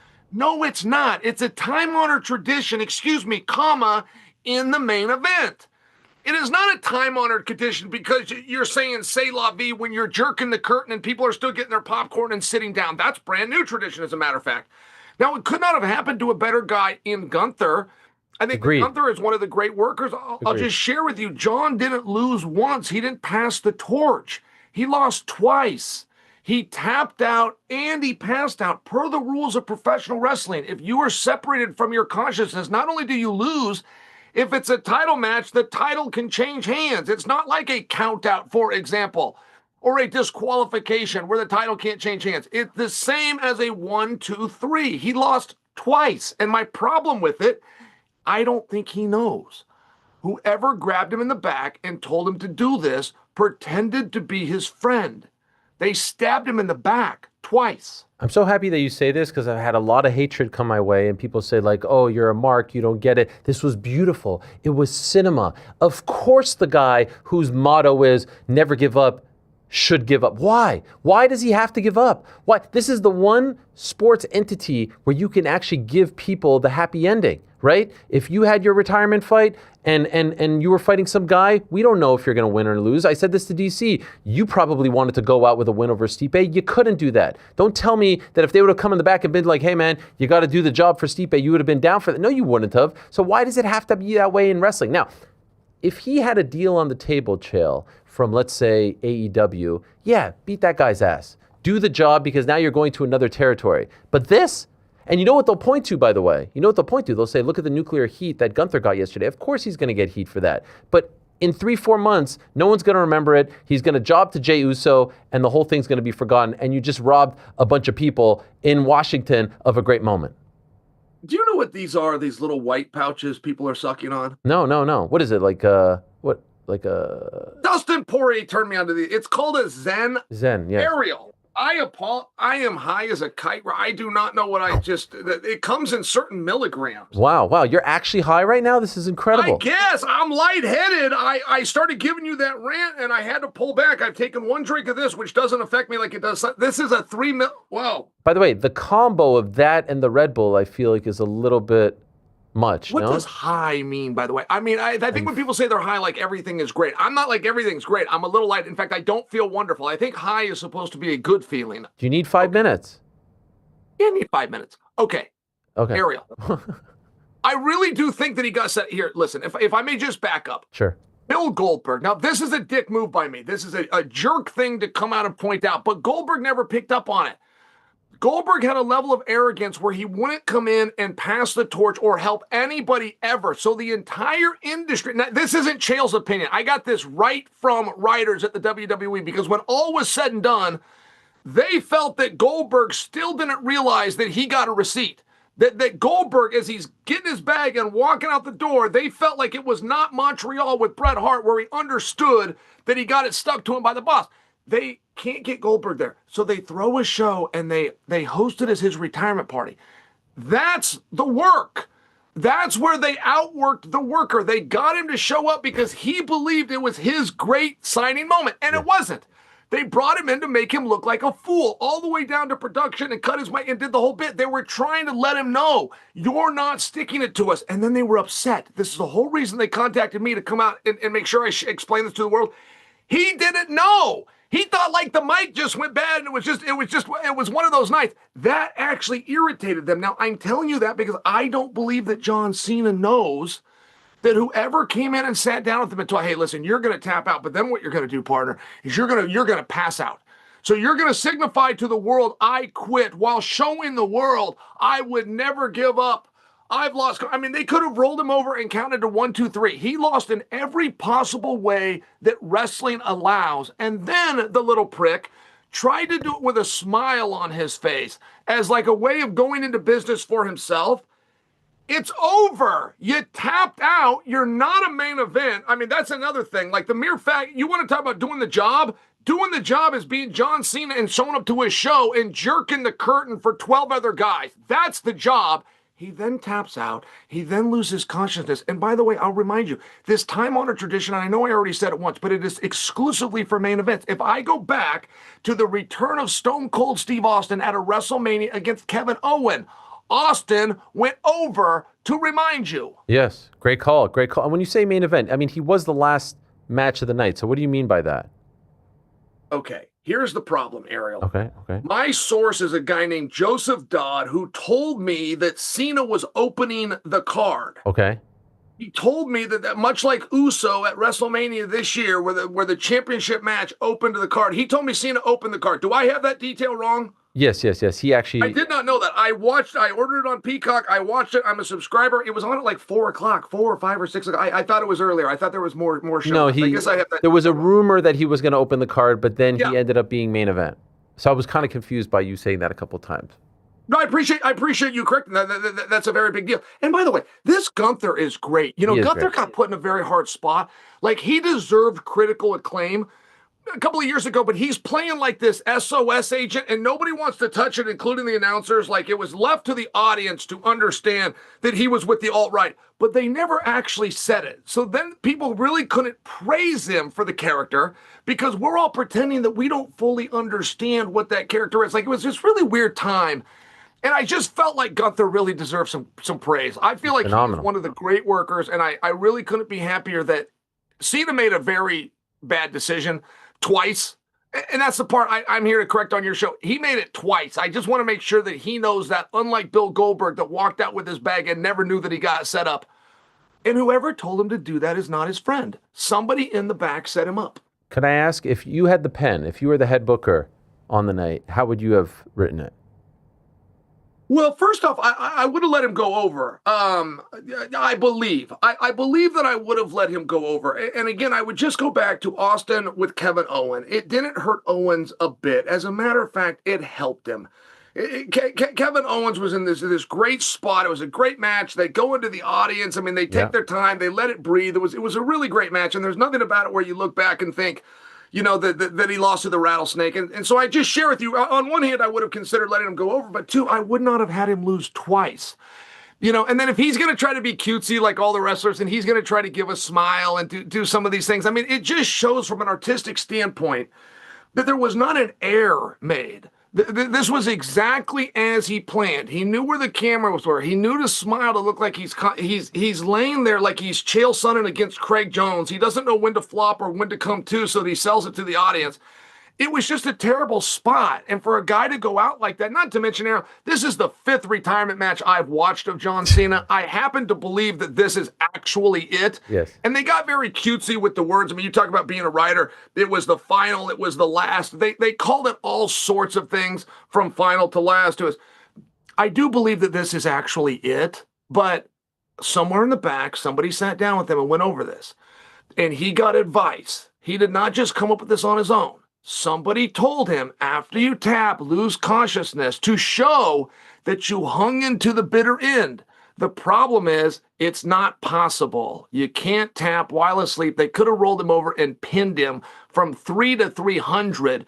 It was brutal. He did not need to be buried multiple times. And my hang up with it is that somebody, a real badass, somebody that actually understands mixed martial arts, convinced him to do it. That dude is a scumbag. Wow. And the other thing that I'll just say is, a lot of people were saying to me, that's what John wanted. But to your point, I believe John is the ultimate company man. And so if you pitch him on something, he'll say, yeah, of course, I think deep down he wanted to be victorious in his final fight. But the last thing that I'll say on this is this idea that, hey, this is what you do because this is how it's always been. Time-honored tradition, 1975.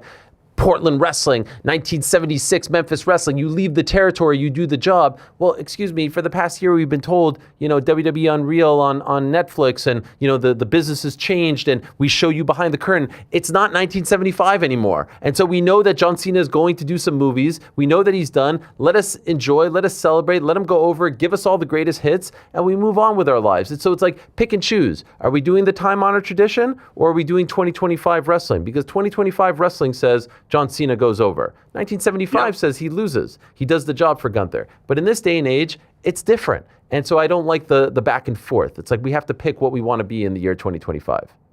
Well, and not to mention, and I love that too. I love the history of professional wrestling. And in 1975, there was not social media, and there was not cameras, and there was not Chael and Ariel talking about it after the fact. It was designed for a live house audience.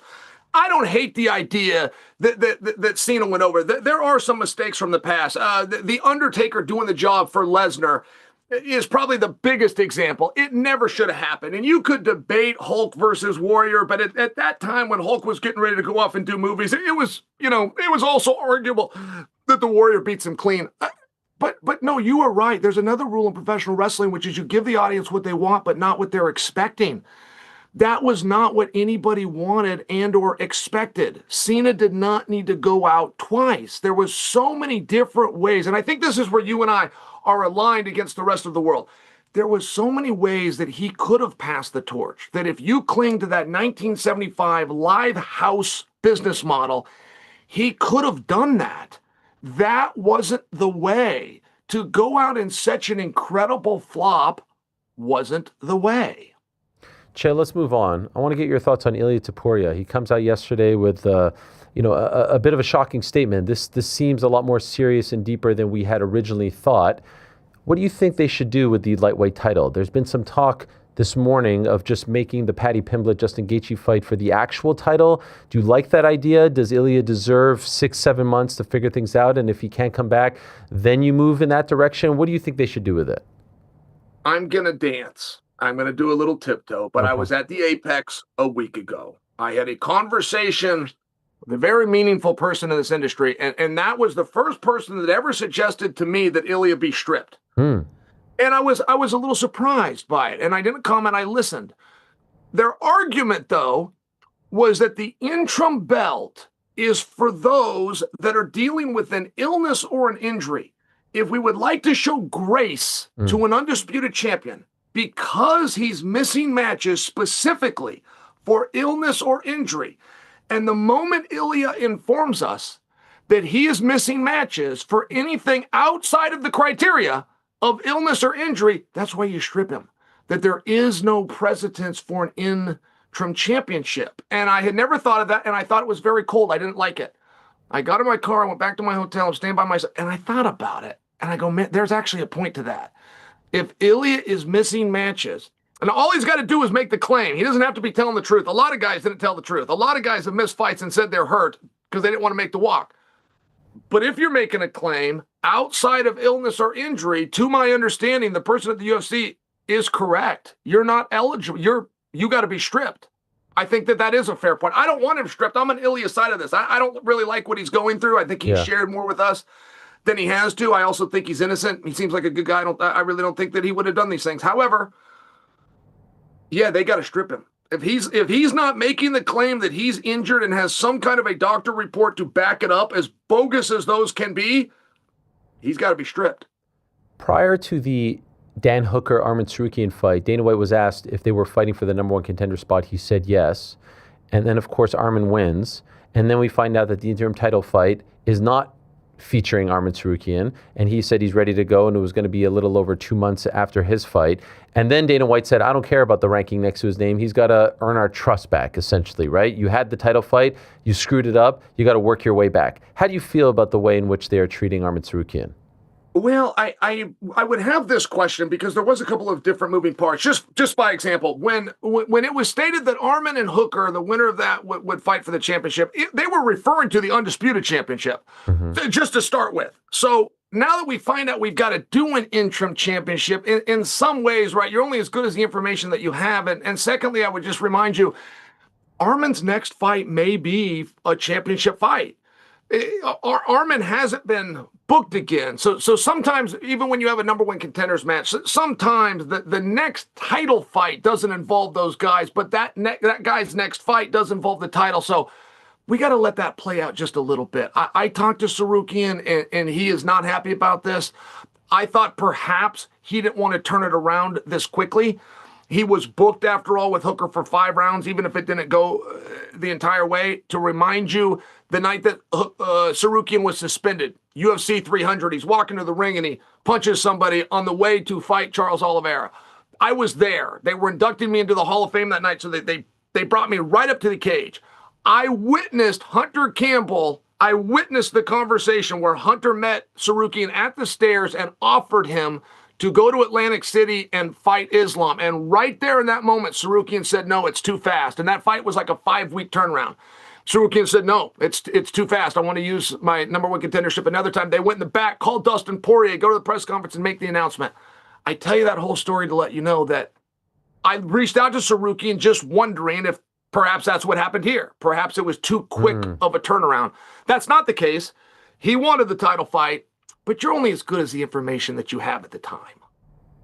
It's a fair point. I do want to say, you said Atlantic City, and that was coming up. It was actually the Newark card, same state. But you're right. They did ask him for the quick turnaround. I just feel like when I hear, I'm reminded of Renan Barão, part of UFC 177. He was supposed to fight TJ Dillashaw. Weigh-in day, he slipped, hit his head, you'll recall, and in entered Joe Soto. And they made Renan go and fight someone else named Mitch Gagnon, and then he won that fight and then got another crack at TJ. And so I feel like the guy paid his dues, he beat Hooker, and now let him fight for the belt. You're right, though. If Ilya doesn't come back, and who would have known, and maybe they did know and just didn't tell us, he should fight the winner of Gaethje versus Pimblett. I mean, I think it would be shocking if he doesn't. But the problem is, if Ilya does come back, how do you not give the winner of Gaethje versus Pimblett the shot at Ilya, right? You win that interim belt, that should mean that's your lottery ticket to fight the champion, and now Arman is SOL, as they say. He's on the sidelines looking in. That's a really great, I hadn't thought it through in that regard, but yes, you're right. And we saw a little bit of that with the heavyweight division where Aspinall actually defended the championship. And yeah, it gets a little bit weird. I hadn't thought of it like that. Listen, I'm not making a push for Ilya to get stripped. My push to Ilya, and if he sees this, is get well soon. Whatever's going on, I'm pulling for Ilya.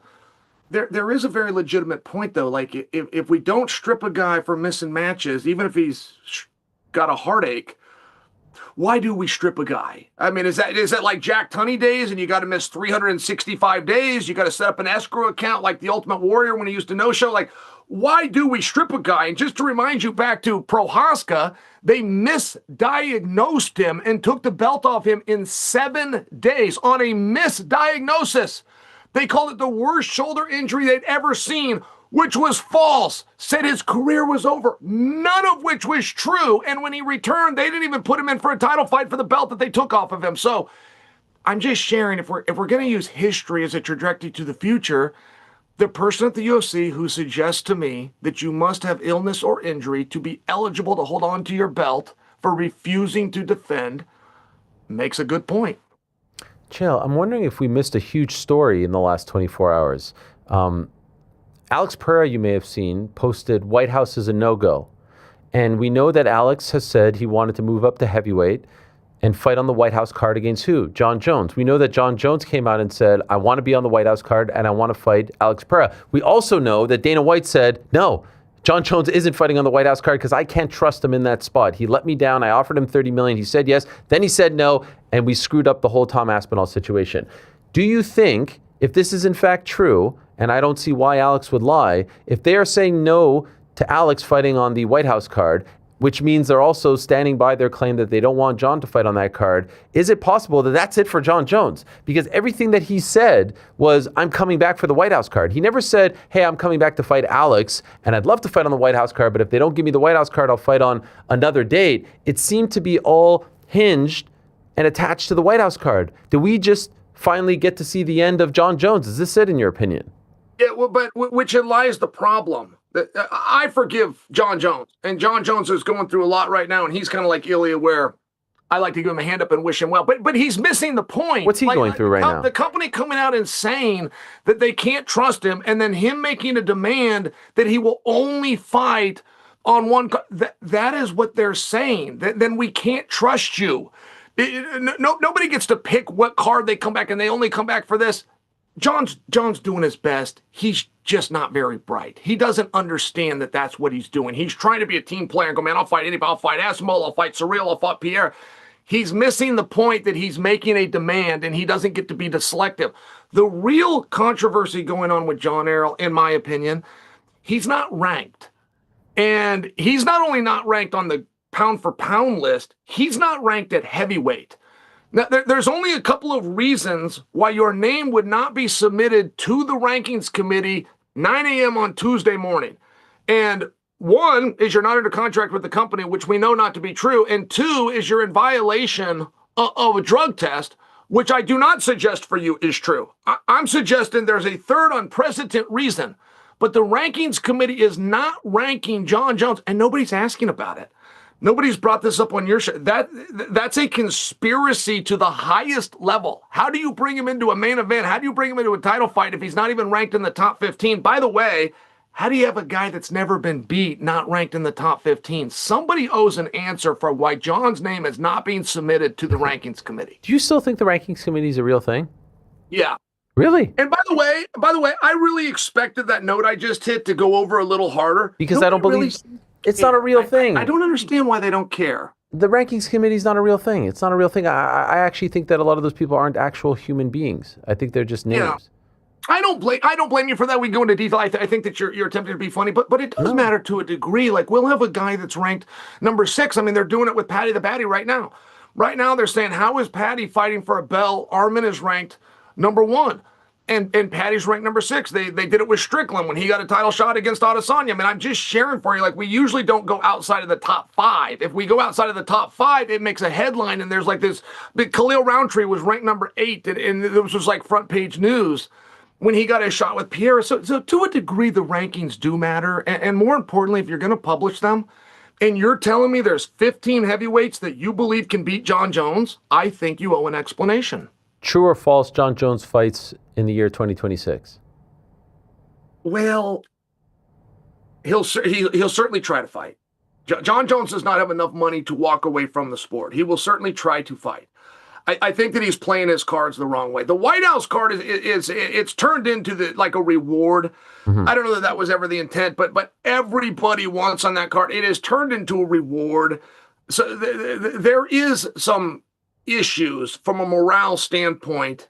If you bring a guy in that walked away from the belt, did X, Y, and Z, went to the media and made a few bags, and he takes a spot that somebody else that traveled the road. I mean, it's largely the conversation we're having about John Cena and passing the torch to Gunther in such an incredible way. That happens in our industry as well. And to keep morale within the locker room, and you could say, well, it's the biggest fight, but come on, that's not true. There's lots of biggest fights. By the way, speaking of time-honored traditions, surely you agree that an interim title fight that doesn't feature the number one contender or even the champion, surely you agree that shouldn't end the night above an undisputed title fight involving the greatest female fighter of all time and a two-time Olympic gold medalist. Surely you agree with that, right?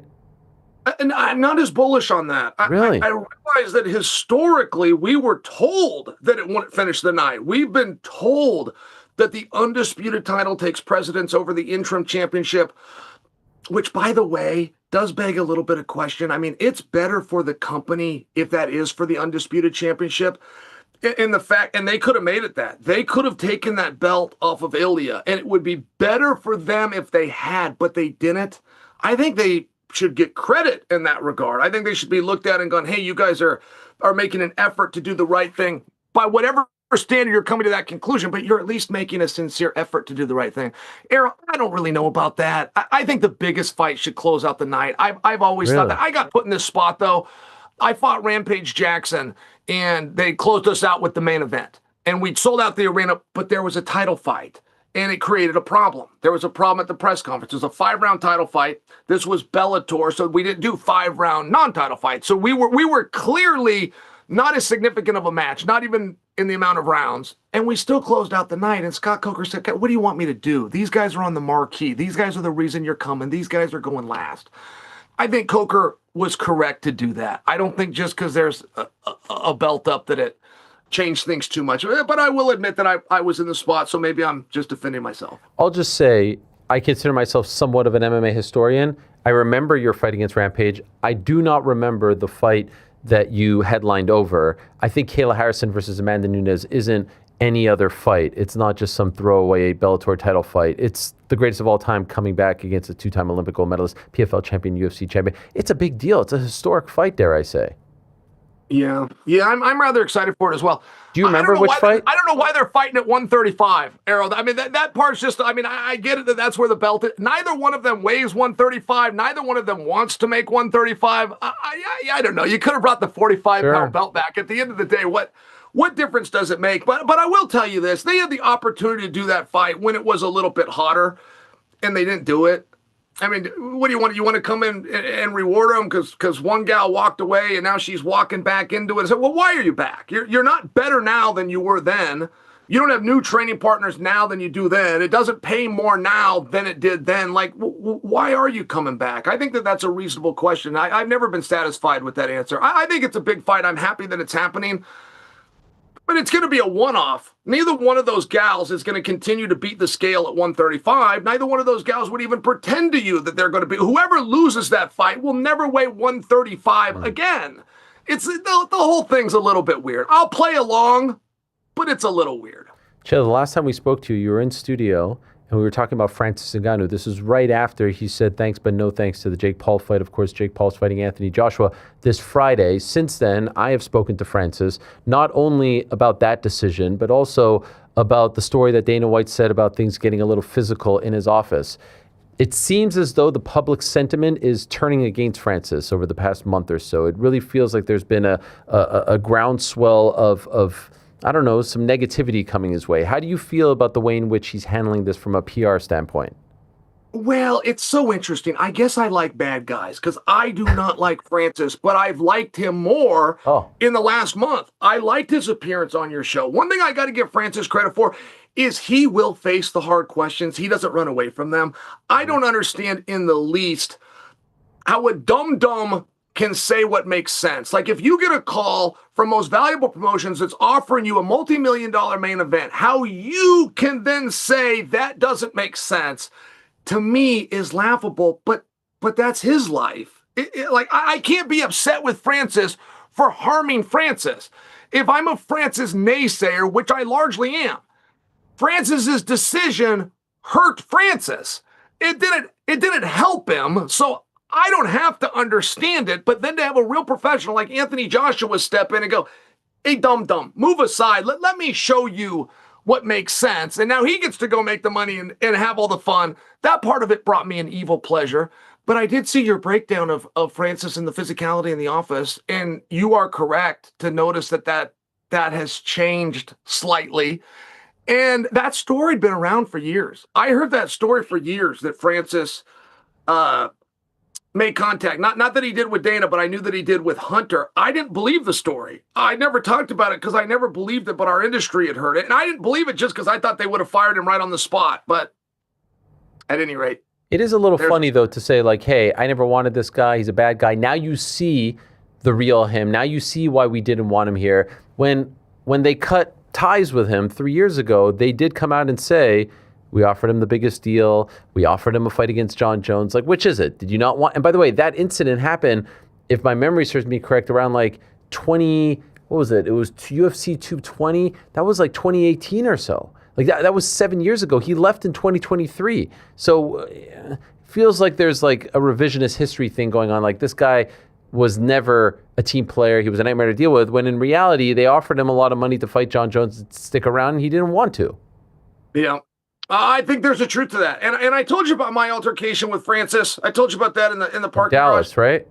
Yeah, but I only bring that up because Francis didn't really do anything. I mean, he turned around and he raised his voice, but that was the same thing I was doing. I'm just not as frightening looking as Francis. Like I don't think we can hold against Francis that he happens to be a really frightening looking person. I think that Francis's actions for the most part are probably in line with what a lot of other people would do, but maybe he gets a little bit harsher criticism because he is a individual that would go into the category of terrifying. I don't know that that's his fault. I think Francis gets a little bit of a bad rap in that regard.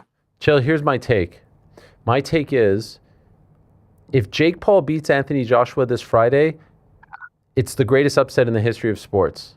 It's USSR 1980 Miracle on Ice. It's not like, we're not talking like combat sports or boxing. It's bigger than Buster Douglas. I can't believe the odds are like that small in Anthony Joshua's favor. Like he should be a minus 20,000 given his resume and given what he's done. Do you agree with me, or do you feel like, all right, it'll just be a win over a guy who just got knocked out, no big deal? Oh, no. Those odds are 100% representative that the public does not believe that this is a shoot. This is the most obvious sporting event of my lifetime. That I have never, not in a local little league game, there has never been a sporting event in my time on this earth that has more obvious of an outcome. But you are right, the odds aren't totally reflecting that. And I've even seen some fighters. Shakur came out. I think it was on your show. Wilder came out and was talking about, Jake Paul could win. And it's such an insult to boxing. It truly is an insult. What happened with Francis and Tyson Fury shouldn't have happened. What happened with Francis and Joshua should have happened. That's exactly what should have happened. And that's exactly what should happen with Joshua and Paul. And I think that is fully the public's perception. Just this match is so peculiar that the odds are a little tighter because people aren't convinced that this is a shoot. Do you think it is a shoot? I believe it's a shoot, but I'm just telling you, there is nobody, including Jake Paul's brother, that believed Jake Paul can beat Joshua in a boxing match. Do you think they made a big mistake here? Like on Saturday morning, will they say that was a bridge too far? Yeah. I mean, it's a really interesting one. Sean O'Malley's very good friends with Jake, and Sean said I'm concerned for him, and that is a real thing. Like, all I can do is put myself in somebody else's shoes. But like, if I picture in my head and I got my gloves on, and Anthony Joshua's coming at me, and I have nothing I can do with him except right and left's hands, that is a legitimately dangerous situation. That is a legitimately dangerous, where the Florida Commission could owe explanation type situation. So you think Anthony wins? Oh yeah, yes. I mean, it is truly the biggest mismatch in sport of my lifetime, and I respect Paul for doing it. By the way, I don't have any problem with him going out and showing this courage. But yes, of course, I think Anthony's going to win. But I believe in boxing. I think boxing is real. McGregor came out with no experience against the best ever and showed that boxing isn't real. Francis came out with no experience ever against the world heavyweight champion, and according to one licensed judge, should have been awarded the belt that night. So perhaps I hold boxing to a higher standard than it deserves. What is your level of interest, Tyron Woodley Anderson Silva? I will tell you, in wrestling, in my sport of wrestling, there is nobody stepping in their adult life that's going to get the jump on Sanderson or Burroughs or Cormier of any of our great. I mean, it would truly never happen. Woodley Anderson, your level of interest? I'm into it. I think, I'm not going to be able to sleep the night before, but I'm into it. There's something there. I know that both of those guys would like to win. That's enough for me. I wish they shorten the rounds. Those guys need to be out there for 3 to 4 rounds. Okay. It's always the problem in boxing. The worst part of a boxing event is the boxing. like if you can just turn and burn and get us to the next package, boxing would be a lot better as a sport. Okay, fair enough. How are you feeling, by the way? I feel good. Am I a little talkative? I gotta tell you. I think you know what I like. Whatever that does, it's supposed to be like an energy boost. I feel like you're comfortable right now. Like your leg is up. I feel like you're having a great time. Like this is. Oh, thank you. You're not. Basically, you're not being saddled with a partner who doesn't give and take. I know you said goodbye to your partner yesterday on your other program. You're being saddled with a partner who knows how to play ball and knows how to make you look good. You know what I'm saying? I most certainly am. I've had a great time. By the way, I know you've got a whole array of guests. I'm not trying to say goodbye, by the way. Are you trying to say goodbye to me? I just wanted to check in. Oh, I appreciate that. I'm doing great. How do you feel? It's the end of the ESPN era. You have been at ESPN longer than any of us. You were there prior to the deal. And I would imagine, by the way, are they going to keep you around? Are you just going to show up for big fights? Like, what is the status of your deal with ESPN? I don't know. Well, my ESPN deal will expire on January 1st. I've worked my last date. Wow. But unfairly, I believe they have to pay me until the first of the year. If you just want to like the ins and outs of the deal, and then as far as the Paramount goes, yes, tell us. I don't know. I don't know how that works. I don't know if Paramount is even bringing in a crew, or if the UFC and that's all going to happen at the Apex. I don't quite know from a production standpoint how that all works or what that means for me. Okay, but do you feel sad about the end of ESPN? It was a great run. It was a great platform for you. We had a good time, right? Yes. You remember that? ESPN was awesome. It was great. And the people were awesome. And yes, I believe that I've been at every. Look at us, Chael. Look at us. We look great. Look at us.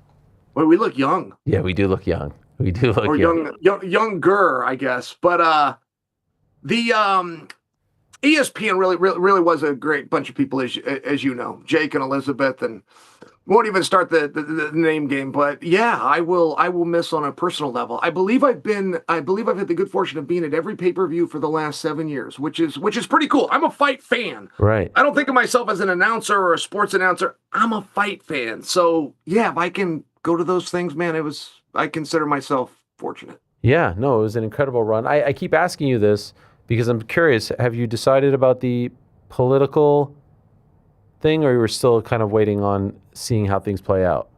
I'm waiting to see how things play out. Okay. Yeah, my position has not changed. We're waiting. Okay. I either get picked up on the Paramount deal, or I run this great state that I basically have been running anyway. Not from an authoritative standpoint, but nothing happens in these streets without my approval. That is a true statement. I always felt, by the way, at the beginning of us being like this sort of arranged marriage, we had a great relationship. I always felt at the beginning that you were sort of like refuting it, because historically you felt like the relationship here is I'm the guy, I'm the dweeb, I ask you questions, superstar fighter, and then I ask and you answer, and then I ask another.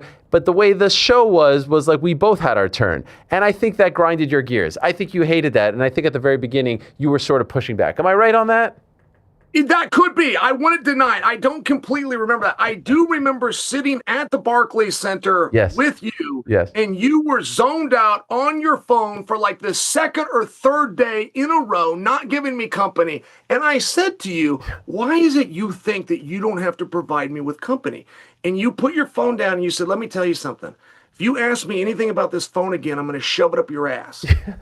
I remember you saying that clearly. And I remember viewing you different. And then you said to me, you go, you think I'm a bit of a dweeb, but I'm not.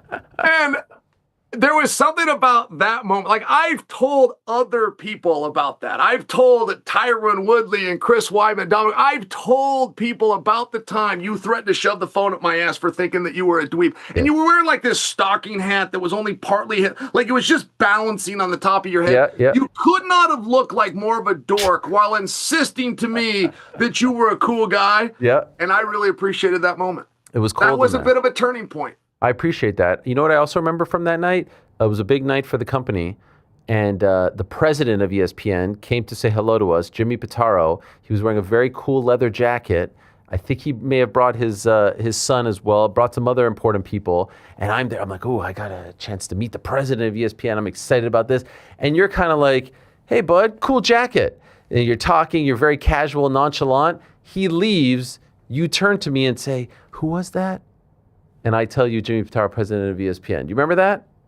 Jimmy Pitaro was a very handsome guy, and I do remember that jacket. And it turned out, I said, where'd you get the jacket? And it turned out that it was a holiday gift from his wife. Yes, that black jacket. Yes. Wow, you even remember the source of the... He actually said that. He goes, oh, thank you. I got it for Christmas. Yeah, he was really nice. That was my one and only interaction with Jimmy Pitaro. Then I saw him years later, and I go, hey, I'm the guy that complimented your jacket. He had no idea. But he's like, oh, yeah, I remember that.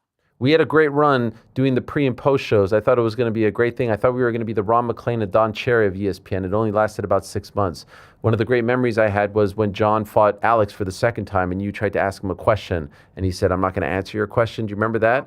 Yes. As fate would have it, he now hates the two of us, so he wouldn't have answered any of our questions at this point. But that was a little bit awkward, I thought. But you were a pro. You sat there.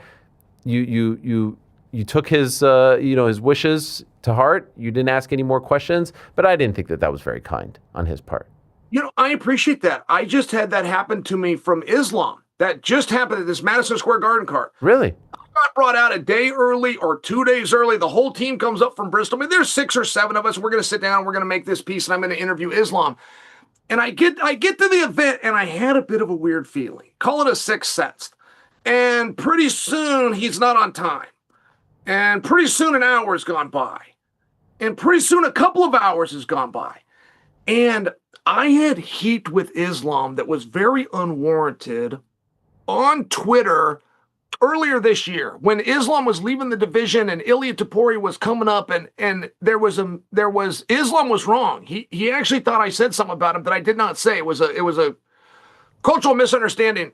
But he came at me on Twitter and it's like, Islam, this is my gimmick. I have no choice.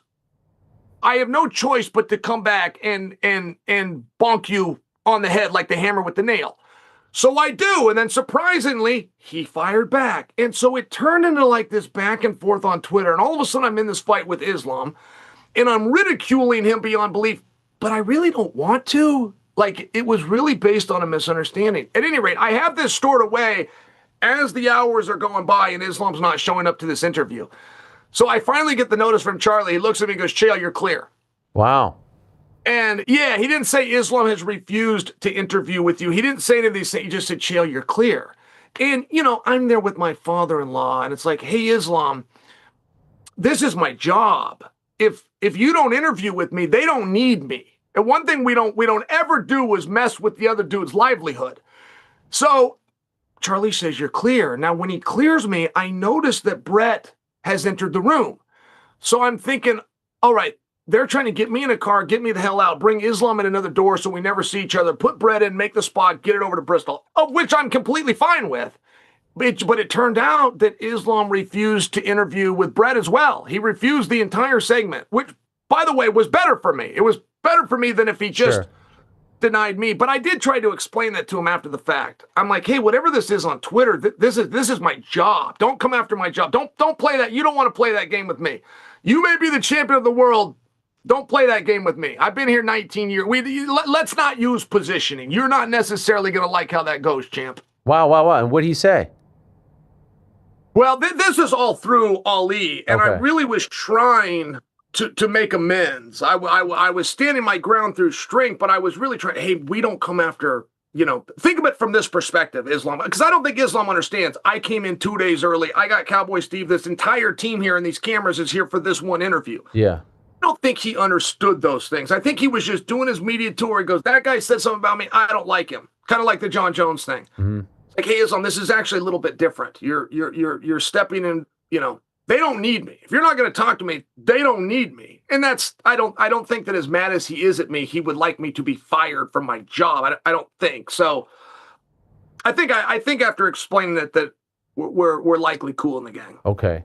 But it was a little bit of a weird thing. I must tell you, because I never had heat with Islam. I really like Islam, and I really like that team. And he there is historically, though, I am correct.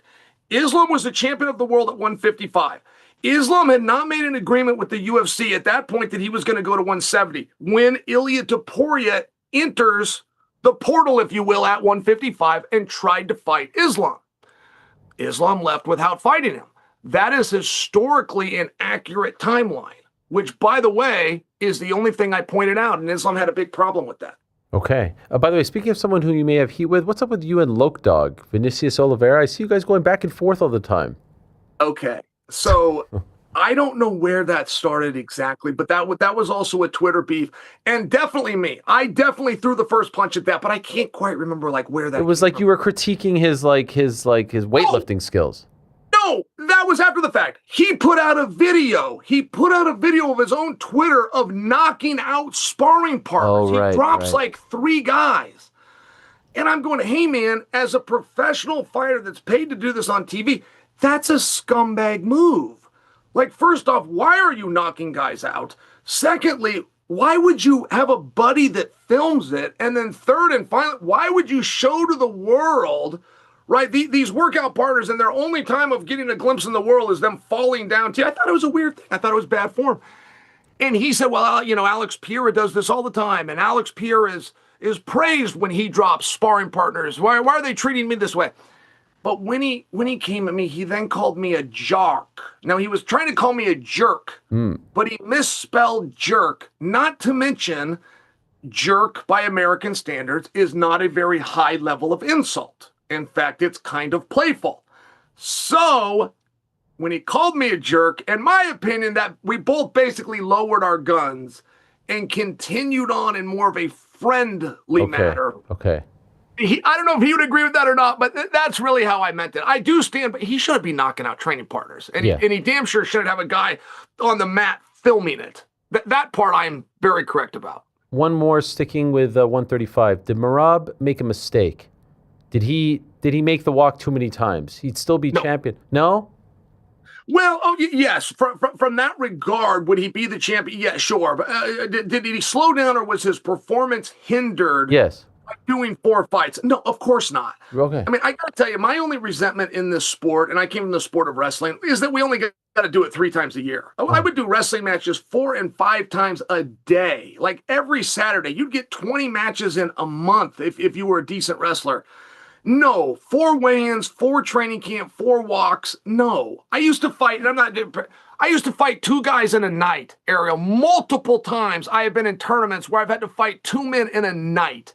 There is no truth that doing something and getting repetitions is a negative. That's just simply not true. It's a lot of weight cuts. It's a lot of, miles on the tires. It's 4. It's not a lot. Yeah. It's 4. I mean, but no one else does that. No one else does 25. Sure, but it's still 4. It's 1 more than everybody else does. Everybody gets 3 fights a year. He got 4. And that's the one he lost. We can pretend it's a lot. It's not a lot. And that's when he lost to the guy that he dominated the first time.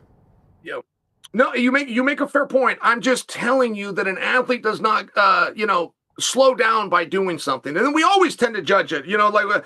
For some reason, we give Joshua Van absolutely no credit. He's making his 4th walk as well, but they weren't title fights, so that somehow changes things. Like that whole thing is just weird.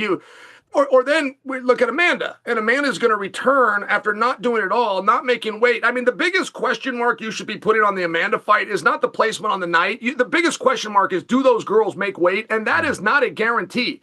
The fact that fight ever goes off as a title fight is probably the riskiest bet you could currently make. Remember, I said that. And my only point, though, she's the one that would have to answer for it for not being in there for a year or a year and a half, not a guy that's getting repetitions. Repetitions are good. I promise one more. Did Lerone Murphy, Movsar get shafted? Should they be next for Alex, or did they make the right call with Diego?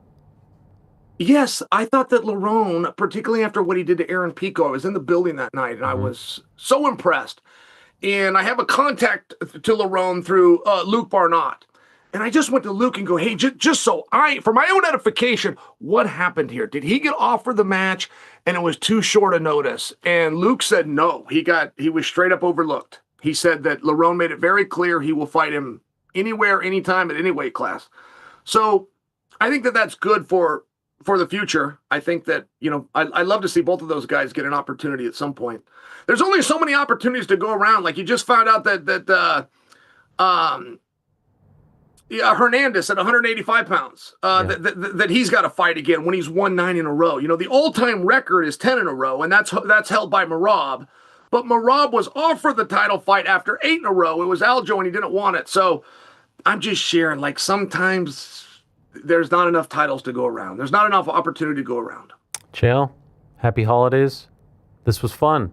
Much love. Let's do it more often. If it doesn't work out with ESPN, Paramount, and the politics, you always have a home here, my friend. Do you know that the Oregon politicians watch this? Do you understand? They tune into this show to figure out what I'm going to do. And Ariel, I have to come on and I have to act. It's an act. Sure, it's an act. I will walk through that field so incredibly easy and fast. They will spend millions of dollars. When I try to tell them, save your time and money, I'm going to rig this thing. The moment I found out you could rig, steal, and cheat an election, I knew I was going to be your governor. God bless you. Thank you, Chael. Bye, Ariel. Happy holidays. There he is, the one and only Chael P. Sonnen. Always a pleasure. It flies by anytime he's on the program. I absolutely love it. And I had a great time with him for those first 3 years doing Ariel and the Bad Guy. And of course, we'll still be friends. We're still friends. He comes on the show all the time. I absolutely love it. A great little tour around the world of combat sports. Spoke a little wrestling, a little boxing, a little of MMA as well. Holly Holm is going to join us. She knows about boxing and MMA. Sam Alvey, Skye Nicolson as well. But I do want to tell you about a bit of a breaking story, if you will. It is coming out of Las Vegas. I'm seeing this on MMAfighting.com, written by Damon Martin. It's about Isaac Delgarian. Bit of an update. Isaac Delgarian remains suspended by the Nevada Athletic Commission after suspicious betting activity surrounded his recent fight in November, where the former UFC fighter was heavily favored to win, but ultimately suffered a first-round submission loss. You guys know, okay, this is the background, this is the background, this is the background.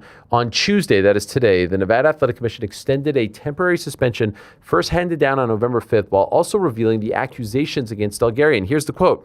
The respondent, Delgarian, is believed to have engaged in conduct which is deemed by the commission to reflect The respondent is believed to have engaged in conduct which is deemed by the commission to reflect a discredit to unarmed combat. Nevada Deputy Attorney General Matthew Feely said during the hearing, an investigation into this matter is ongoing.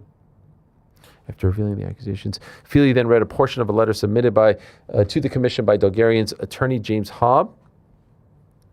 This is from James, who is Delgarian's attorney. Quote, as you know, it has been alleged in correspondence from the state of Nevada that there are grounds deemed by the commission supporting the temporary suspension of our client, Isaac Delgarian. While Delgarian or Mr. Delgarian denies any claims of conduct reflecting discredit in the field of unarmed combat, he consents to another extension of the temporary suspension. After the betting lines. Investigation into the situation is still ongoing. As for Delgarian, he'll remain suspended by the commission until the investigation is completed and a potential adjudication agreement is reached. So there you have it. Bit of an update. Nothing groundbreaking, if you will, but he's still suspended. So let us see. By the way, I forgot to mention this at the top. Today is December 16th, 2026. It was, oh boy, no, it's 2025. Gosh, I got ahead of myself. It was 15 years ago today, my friends, that the final WEC event took place. It was WEC 53. I had the great pleasure of being there. Actually was on the broadcast with Molly Karam and Uriah Faber for Versus, which then became NBCSN. In the co-main event, a young man named Dominic Cruz beat Scott Jorgensen to become the final WEC bantamweight champion. And by doing that, he also then became the UFC bantamweight champion. Here are some photos from that fight. It was another great performance by the Dominator. And afterwards, he became the UFC bantamweight champion because they were combining the two organizations. It's great to be there. Beautiful venue, Glendale, Arizona. Shout out to the Dominator. By the way, Scott Jorgensen's son, I met him. He was doing a bit of a cameo. He's a fighter now. He was at Fight Circus a couple of months ago. He's, I think, 2-0, at least at the time, in MMA. Main event, you may recall, that was Anthony Pettis versus Benson Henderson for the WEC lightweight title. And yeah, a very famous kick happened. Remember that? Now, they weren't fighting for the UFC title because there was a UFC lightweight champion at the time, but it was just an unbelievable fight with an unbelievable finish. In the final minute of the final round of the final fight in WEC history, and golly, do we miss those blue gloves and that blue canvas. Anthony Pettis and the late, great Duke Rufus pulled off the victory, becoming the final WEC lightweight champion, and that kick right there goes down as one of the greatest of all time, thus really, propelling Anthony into a whole new stratosphere. And then eventually they rematched in the UFC, and Anthony beat Benson to become UFC lightweight champion in Milwaukee. That shot right there, unbelievable. I'll never forget Stephan Bonner's call. What was it? It was something like, he jumped off the cage like a ninja. It was amazing. It really was amazing. Great times. I was working for Versus at the time. I was working for Versus, and I was writing for Versus.com as well. And so I got to go to a lot of those events. WEC 40 is one of my favorites. Takeya Mizugaki in the main event against Miguel Angel Torres. What a fight. It was on the UIC Pavilion. It was on the campus of UIC, and the arena is called the UIC Pavilion. That is the University of Illinois, Chicago. It was great. It was one of the first events that I was ever credentialed to in Zuffaland. I remember getting an interview with Reed Harris at the media day and being all excited about that. Our own Ben Folks is going to have a feature on the final WEC event, which again took place 15 years ago today. It is WEC 53. And by the way, shout out to the Yahoo Sports design team. I love the graphics, the pictures that they come up with for these features. Really, really cool stuff. Really, really cool stuff. So shout out to them, and check that out over on uncrowned.com. A lot of great content coming up. Don't forget, not just Jake Paul versus Anthony Joshua and all the fights on that card. We also have the fight before Christmas, the Misfits card taking place in Dubai on December 20th. I saw they had the face-offs earlier today in Dubai, and Tony Ferguson versus Warren Spencer. The Mechanic, look at this. El Kakui and the Mechanic going face-to-face, toe-to-toe, nose-to-nose, fist-to-fist. That's one. Switching stances. That's one of the big fights going down this weekend. That is December 20th in Dubai. All right, let's move along to our next guest. Our next guest returns to action on January 3rd in beautiful Puerto Rico, co-main event to the highly anticipated Amanda Serrano versus Erica Cruz rematch. And this is a very important fight for multiple reasons. It's for the WBA lightweight title. They'll be fighting in 12 3-minute rounds. I always screw that up. 12 3-minute rounds, not 3 12-minute rounds. That would be insane.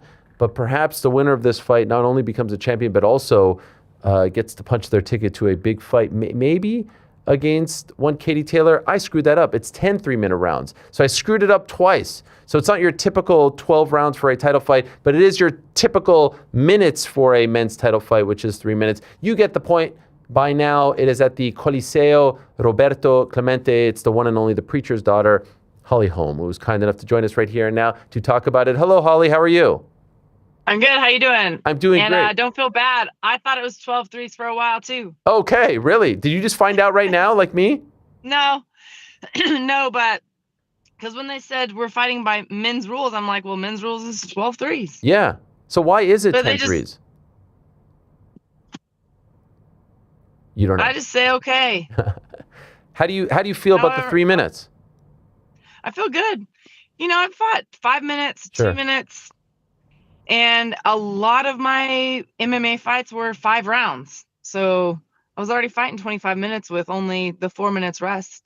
So I just think everything has its own training. So I've been sparring for 30 minutes, and I'm ready either way. Okay. I want to talk to you about this and the journey, but I do also want to mention last month was the 10-year anniversary of your win over Ronda Rousey, and there was a lot of hullabaloo about that. Did you celebrate? Did you throw yourself a little party? Did you sit back and watch? How did you do to commemorate the big moment? I didn't. I forget about it, the actual date sometimes until I start seeing people tag me and stuff and say, oh, it's been 10 years. It is kind of crazy. It was 10 years. Time flies. Yes. I just don't feel like it was that long ago. But really, for me, I've been in full training for this fight. And to me, it was almost a reminder that there's still greatness like in reach. There's still dreams to be had. I'm still chasing dreams. And it just motivated me to train harder for this fight and just to be able to have another big moment.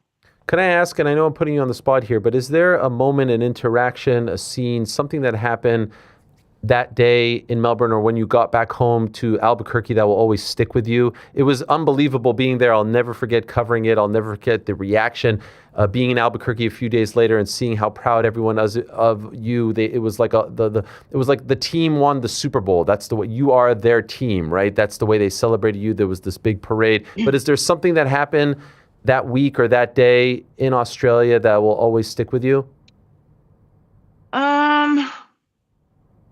I mean, there's a lot of things, like obviously leading up to the fight that there was a lot of, just thoughts and feelings with all that. But there's a whole journey, like even just in the gym leading up to that fight. But I remember as soon as I dropped her and I knew it was over, I was like, yes, I did it. And then like within a split second, I like look at my corner and I'm like, we did it. And then like I see my, my family and I'm like, oh, we did it. And then I'm just thinking about like everybody like on the journey, on the way, like in your mind does like a lot of thoughts, like real quick, Yeah. And I just like could feel the love. Like I could actually like feel it. Like I just imagined everybody at home, how proud they were because they've been supporting my career since I started.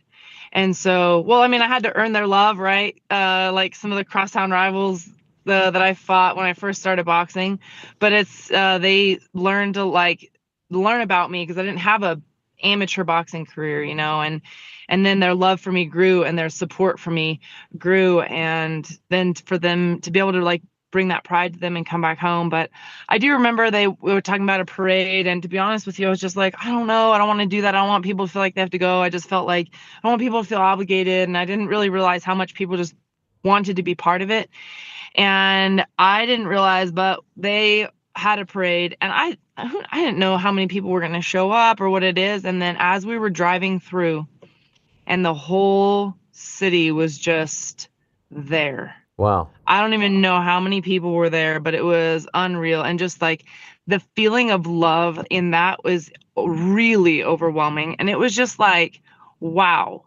I'm so glad I didn't pass up on that because like I said, it wasn't for me. It was just like this pride for the whole city, for everything. As of now, would you say that's the greatest moment of your career?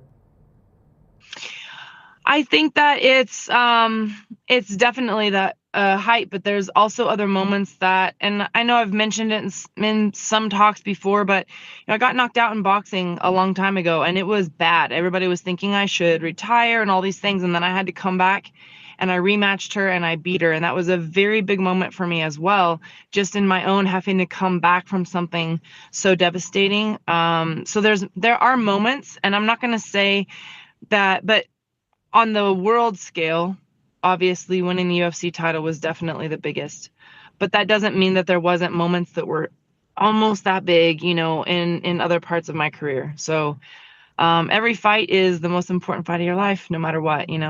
By the way, recently in interviews, Dana White talked about that time, and he said that he wanted you to wait for Ronda for the rematch, but you wanted to fight in March, and it was the Miesha Tate fight, and obviously we know how that went, and he was saying that that was a big mistake, and he did not want you to take that fight. Do you remember that, and did you hear those comments, and is his version of the events how it actually went down? There was never a promise of like, this is the rematch, she will be back. I said, here's what I said. I said, yes, I'll wait for the rematch. If it's not going to, do we know when? I didn't know. I'm like, I want to be an active champion. And if I wouldn't have taken a fight, I think everybody would have been like, oh, she's just waiting around. I definitely would have taken a rematch, but there was really no promise of like, oh, this rematch is now. And there was never really any full, I'm super thankful for all of my opportunities I had with the UFC, and I don't have any kind of negativity with them about my career. But I also would have definitely rematched her if I knew she was actually going to come back and be, it was kind of like a open-ended kind of question. Like, when is she coming back? How long am I going to have to wait to fight? I did want to keep active. I'm a fighter. That's what I do. And I've always been open to a rematch with her. I still am. She's been training. Okay. So what do you make of this? What do you make of this? Right now I'm just boxing, but it's just one of those things. It's like, I've always been open to a rematch with Ronda. I just don't know if she ever wanted to have one. And like I said, not spitting out negativity with Dana, with UFC, nothing. I wound up fighting. It was Miesha Tate and I on the co-main with Connor, and that was a big fight. The only thing I regret about that is that I lost focus and lost the fight in the last round. That's my only regret. But I've always been open for a rematch with Ronda, and the offer still stands. I'm still here. Do you think she comes back? Do you actually think she comes back? I don't know if she does. Here's the thing about any athlete. She's been an Olympian. She's been a champion. And you don't get to that point without having that fight in you. So you can't ever count anybody out. Maybe she does. I would never have thought it or seen it. She's got a family. Nothing wrong with that. Maybe she's just enjoying her life that way. Maybe she's loving being able to get back into training and things like that. Maybe she's like, you know what? I really miss this. I want to try it. I left boxing when I did MMA full time. I thought I would never go back to boxing. And here I am back in boxing because I started to miss it. So if she actually wanted to, I don't think it, but I also don't count it out. Any athlete that's been fighting or at the top level, they got there because they had passion, not just by chance. So if she feels that and wants to come back and do something, great. How do you think it would go if she fought Katie Taylor? Obviously, I think anybody can always go out and say, oh my gosh, like in boxing alone, Katie Taylor would just piece her up, her combos and her speed and all this stuff. But I'm always like, anything can happen. Ronda still has some power and some heat behind her punches, and sometimes a little bit more of an unorthodox style. But sometimes that off timing, or sometimes that, can actually make a fight interesting. It can almost be, sometimes a fighter can almost be less predictable if they're not super boxing polished, or, she's working on it. So I'm not going to sit here and talk crap one way or the other on it. If she comes back, great. I'd like to be the one she fights if she comes back, boxing or MMA. Okay. One last thing on this era, if I can. You just said something that I thought was interesting. Had I not lost focus in the final round of that fight against Miesha, I wouldn't have lost. What did you mean by that? How did you lose focus? It's just one of those things. I just kind of kept not. It's like I know things that we're doing right in the fight to work, And I think just in my head, it's like, oh, last round, I just got to finish this round because I knew I was ahead on the scorecards. And rather than just being really on my toes for that whole last round, and I don't take anything away from any opponents that I've ever fought, but it's just, man, I always wanted that rematch. I asked for it through my whole career. We both asked for it, not even two. Like, I would always have taken that fight. And obviously, I want to avenge any loss I have, and I'll also always give someone a rematch if they ever, from a win, if they want a rematch. I feel like it's just the sport is like that sometimes, but I don't regret fighting as a champion, and I definitely would have rematched Ronda. What was she gonna come back and rematch me? I don't know. I said I don't want to wait forever. I want to fight. So if we have like a date that she's like, yes, I'll be back. Like, this is how many months I need. This is, when I got knocked out in boxing, it's like, yeah, I want a rematch. And I said, let's do it. And I rematched her 6 months later. I felt about a year ago or so, like, your UFC and the GFL thing and all that. I really felt like you didn't want to leave MMA, and not reluctant, but like you were just kind of like, I did the boxing thing. And now I feel like once you got that first fight out of the way in June, I feel like this love and this excitement surround kind of ending your story in boxing has been reinvigorated. Now, like, you're all in. Is that a fair assessment of how you felt? Yeah. But I don't get me wrong, I still miss MMA. Mm-hmm. I do. I miss MMA. But after being back in the boxing ring, it's like, wow, just maybe a little bit more of a reminder, like I love this too. And I enjoyed my fight. I enjoyed being back in the ring. But also then with that being said, there's just like, there's things that spark my interest and things that spark with my passion and things like that. And it's like, I never got to fight at 135 in boxing. And that's where some of the biggest fights are right now. Mm-hmm. So it's like, oh, I can come back and still, there is one thing that no matter what, that is in my whole career, boxing or MMA, I've always wanted to be fighting the top girls for big fights. I never wanted to be a paper champion and just get easy fights to rack up wins. I've never wanted to do that. I've always wanted to fight the tough girls or the big fights. And so coming back and having, 135 is where a lot of the competition is, and where, you look at the fights with Amanda Serrano and Katie Taylor, and it's like, those are huge fights in women's boxing. And how awesome that I can come back. I know Amanda Serrano says she's going to stay at 125, so that fight wouldn't happen. And all respect for her, But there's I get a fight for a championship belt in this weight class. And I have goals and dreams. I always say goals and dreams. My goal, win this fight. A dream, have another big fight with one of the biggest names in women's boxing currently. Not from way back then but currently. Mm-hmm. So I don't feel like Katie Taylor versus Ronda Rousey is a real thing, but I feel like if Holly Holm wins on January 3rd, you versus Katie in Ireland is a very real thing and a massive fight. Have you been told the same? I've not been told the same, but definitely I talk about it, and it's definitely something that's like this. It's not like I've like talked with Katie or we're talking with our camp or anything like that, but it's also like definitely a real fight. And I think she's always challenged herself with a challenge in her career too. And I have Irish heritage. Yeah. I would love to fight in Ireland. I have a lot of Irish fans. Guaranteed she's going to have more Irish fans. But to be able to go fight in Ireland and have a big fight like that is huge. For me, I have to make sure I do my job January 3rd. And like I said, there's goals and dreams. I would love to be able to have that fight after this. But obviously, making it happen, it always opens the next door. So I need to make this happen. I need to win January 3rd. And so I've been training hard for it.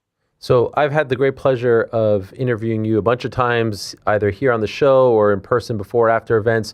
But never in the ring or in the cage after a win on the broadcast. I got to do that in June. And ever since then, it's been 6 months, Holly, and I'm still kicking myself. I'm still lamenting. I screwed it up.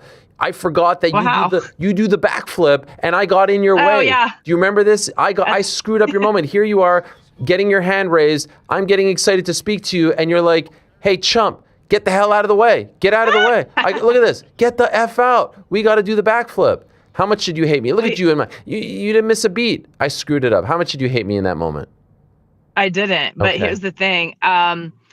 There was a fight I did, like, so I always, like, okay, I knew I won the fight, right? I felt it in my heart and all that, but still, I wait till the actual decision has been announced. So that's why I waited till after it was like, okay, this is the winner. Then I do the backflip.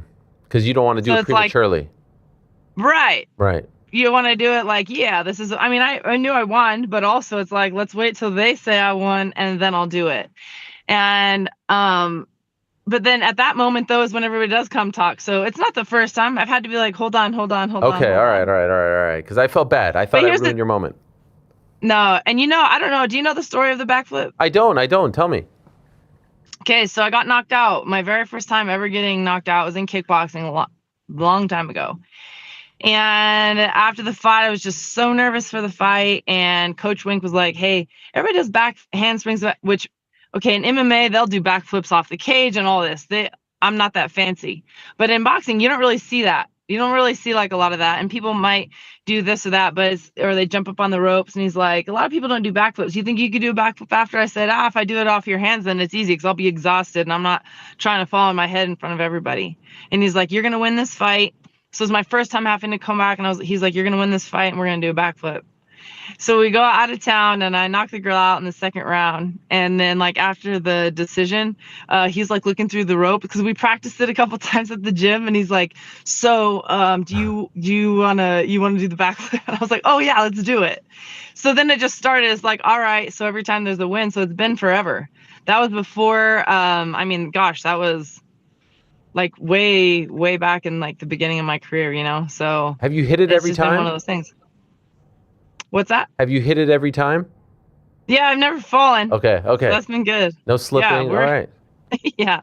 Well, it looked like you had been doing it for many, many years when you did it on that night. And I'm wondering, now that you had one under your belt, could you tell us honestly, what were your thoughts on MVP Nikisa Jake beforehand? And how do you feel about what they've been doing ever since you signed with them? All the women that they've signed, the big names, they just signed Caroline Dubois, the Olympian from just a few years ago, silver medalist. Like they have clearly amassed the best roster of women's boxers in the history of the game. And it's very clear what they're trying to do here. What did you think about them beforehand? And then now getting to do an event with them back in June in Anaheim, how that experience went? Even before I fought with them, I saw what they were doing I think the biggest thing was just watching what they're doing with women's boxing. And it's real boxers. And I know that from the boxing standpoint. And I thought it was great that they're actually giving a platform to these women boxers that have deserved it. And so I've always had respect for that. I know, with Jake Paul coming into things, he came in from, all this social media, the YouTube type stuff. So a lot of people sometimes, I think, mix those two things. But him and Nikisa really have opened up doors for women's boxing in a way that others really haven't. And it's changed women's boxing, and hopefully it's changed it forever. And also putting on good women's fights. I think a lot of times women's boxing that was on TV was, like a swing bout that was thrown in because there was an early knockout or something, but it's not necessarily showcasing the best women's boxers. I fought on television handful of times when I was boxing, Fox Sports Net, ESPN2. I fought on an undercard of Johnny Tapia way back in the day, and I was a swing bout, but it's just, I feel like there was never really like this platform like, hey, let's get some of the best boxers and put them on there and showcase their actual skills. And I know that MVP has done that for women's boxing. So I have had respect for that since before I ever even, talked with them. So talking with them, I knew that they've already put their efforts for women's boxing. And then after working with them, it's been nothing but professional and respectful, and it's been great. So I have no, everything's been honestly just good and positive. Jake Joshua this Friday. What do you think happens? Gosh, I don't think anybody looking at this can't say, wow, Jake's got some guts to be able to step in like that. And, there's good boxers that won't even take a fight with Joshua. So, I mean, and Jake Paul has proved himself through this. But what I'm saying is, like, there's some that have been doing that their whole life that still, and Jake going up, fighting a bigger fight and all that, we'll see what happens. But I do think that, like I said, in my mind, I'm always like, well, we'll see what happens. You never know. But this is a huge fight. And, I don't think anybody can doubt the fact that Jake's got guts to get in there, and he's going to go in with every intention of winning, and we'll see what happens in the fight. But this is a big fight. Yes. To be taken on. Yours is big as well for other reasons. January 3rd in Puerto Rico. How much do you know about Stephanie Han, and what kind of a challenge is she for you? Obviously a lot younger in the game, but she is the champion going into this fight. She is a lot younger. She is the champion. And I definitely have more fights on my record. I've got more fights under my belt, but she also has a lot more of a lengthy amateur career. So she's got still a lot of experience through her life with fighting, kickboxing or boxing. And she's very disciplined. She's a hard worker. She's tough. She believes in herself, and she shows up to fight. Those are the things that I do know, and those are the things that make her a good opponent and make her, a threat. But I'm definitely ready. I feel like bigger, stronger, tougher, more experience, and a little more gritty. Can't wait. Good luck, Holly. Thanks as always. Thank you. Appreciate it very much. Thank you. Happy holidays. Can't wait for the fight. And of course, good luck on January 3rd. It's going to be great. Thank you. Have a good day. You too. There she is, the preacher's daughter, Holly Holm. Great stuff there. Interesting stuff regarding Katie Taylor, regarding Ronda Rousey, Jake Paul, her boxing future. I really did feel when she was sort of trying to figure out what she wanted to do post UFC, and then there was the GFL stuff. Remember, it was about a year ago now, the draft. It was in January of 25. She was like, do I want to do this? And then I think she got that fight out of the way in June. That was the Jake Paul JCC Junior card. And then she said, you know what, I like this. And I think that MVP won her over, and now here she is fighting for the belt. And I think the winner could fight Katie Taylor next, if it's her. If it's Stephanie Han, I'm not sure if it's going to be Stephanie Han versus Katie Taylor. But man, Holly Holm versus Katie Taylor in Ireland would be a really, really big deal. It would be a really big deal. Speaking of women's fighters, I did see a tweet yesterday. We saw Chris Cyborg. Well, I should say Saturday, Chris Cyborg won. She won the inaugural PFL featherweight title. And afterwards, she said, hey, I'd like to fight Dakota Ditcheva. I'll move down to 135. She can move up from 125 to 135. And let's meet in the middle for a PFL super fight. Sounds good on paper. Well, I saw from Chris Cyborg on Twitter that it sounds like she's not hearing much from Dakota. I'll say this, 24 hours later, Dakota Ditcheva still hasn't responded, while Leah McCourt has. She also mentioned fighting Leah McCourt at 135 for the belt. Let it be known, she wants it. I don't want to bully a girl who doesn't want to give the fans a super fight. If Dakota isn't confident in the challenge, crickets, then it should 100% be McCourt. Dakota stands nothing from taking this fight. I know it's Cyborg. I know she's one of the greatest of all time. She is a surefire Hall of Famer. You can make a very strong case she's the greatest female fighter of all time, truly. And I know she fought Amanda. I know that. But still, given her resume, the accolades, the belts, all the things that she has won, all the things that she has accomplished, it's incredible. But why would Dakota Ditcheva, who already has a fight on the books, why would she move up to 135 to fight someone who historically has had a really hard time making 140 or 135? It doesn't make any sense. Dakota Ditcheva is the biggest, arguably the biggest female star in PFL, and arguably the biggest star in PFL. Arguably, as far as active fighters, I know that there's Usman, I know that there's Francis, but right now not very active. You get my point. She's one of their biggest stars.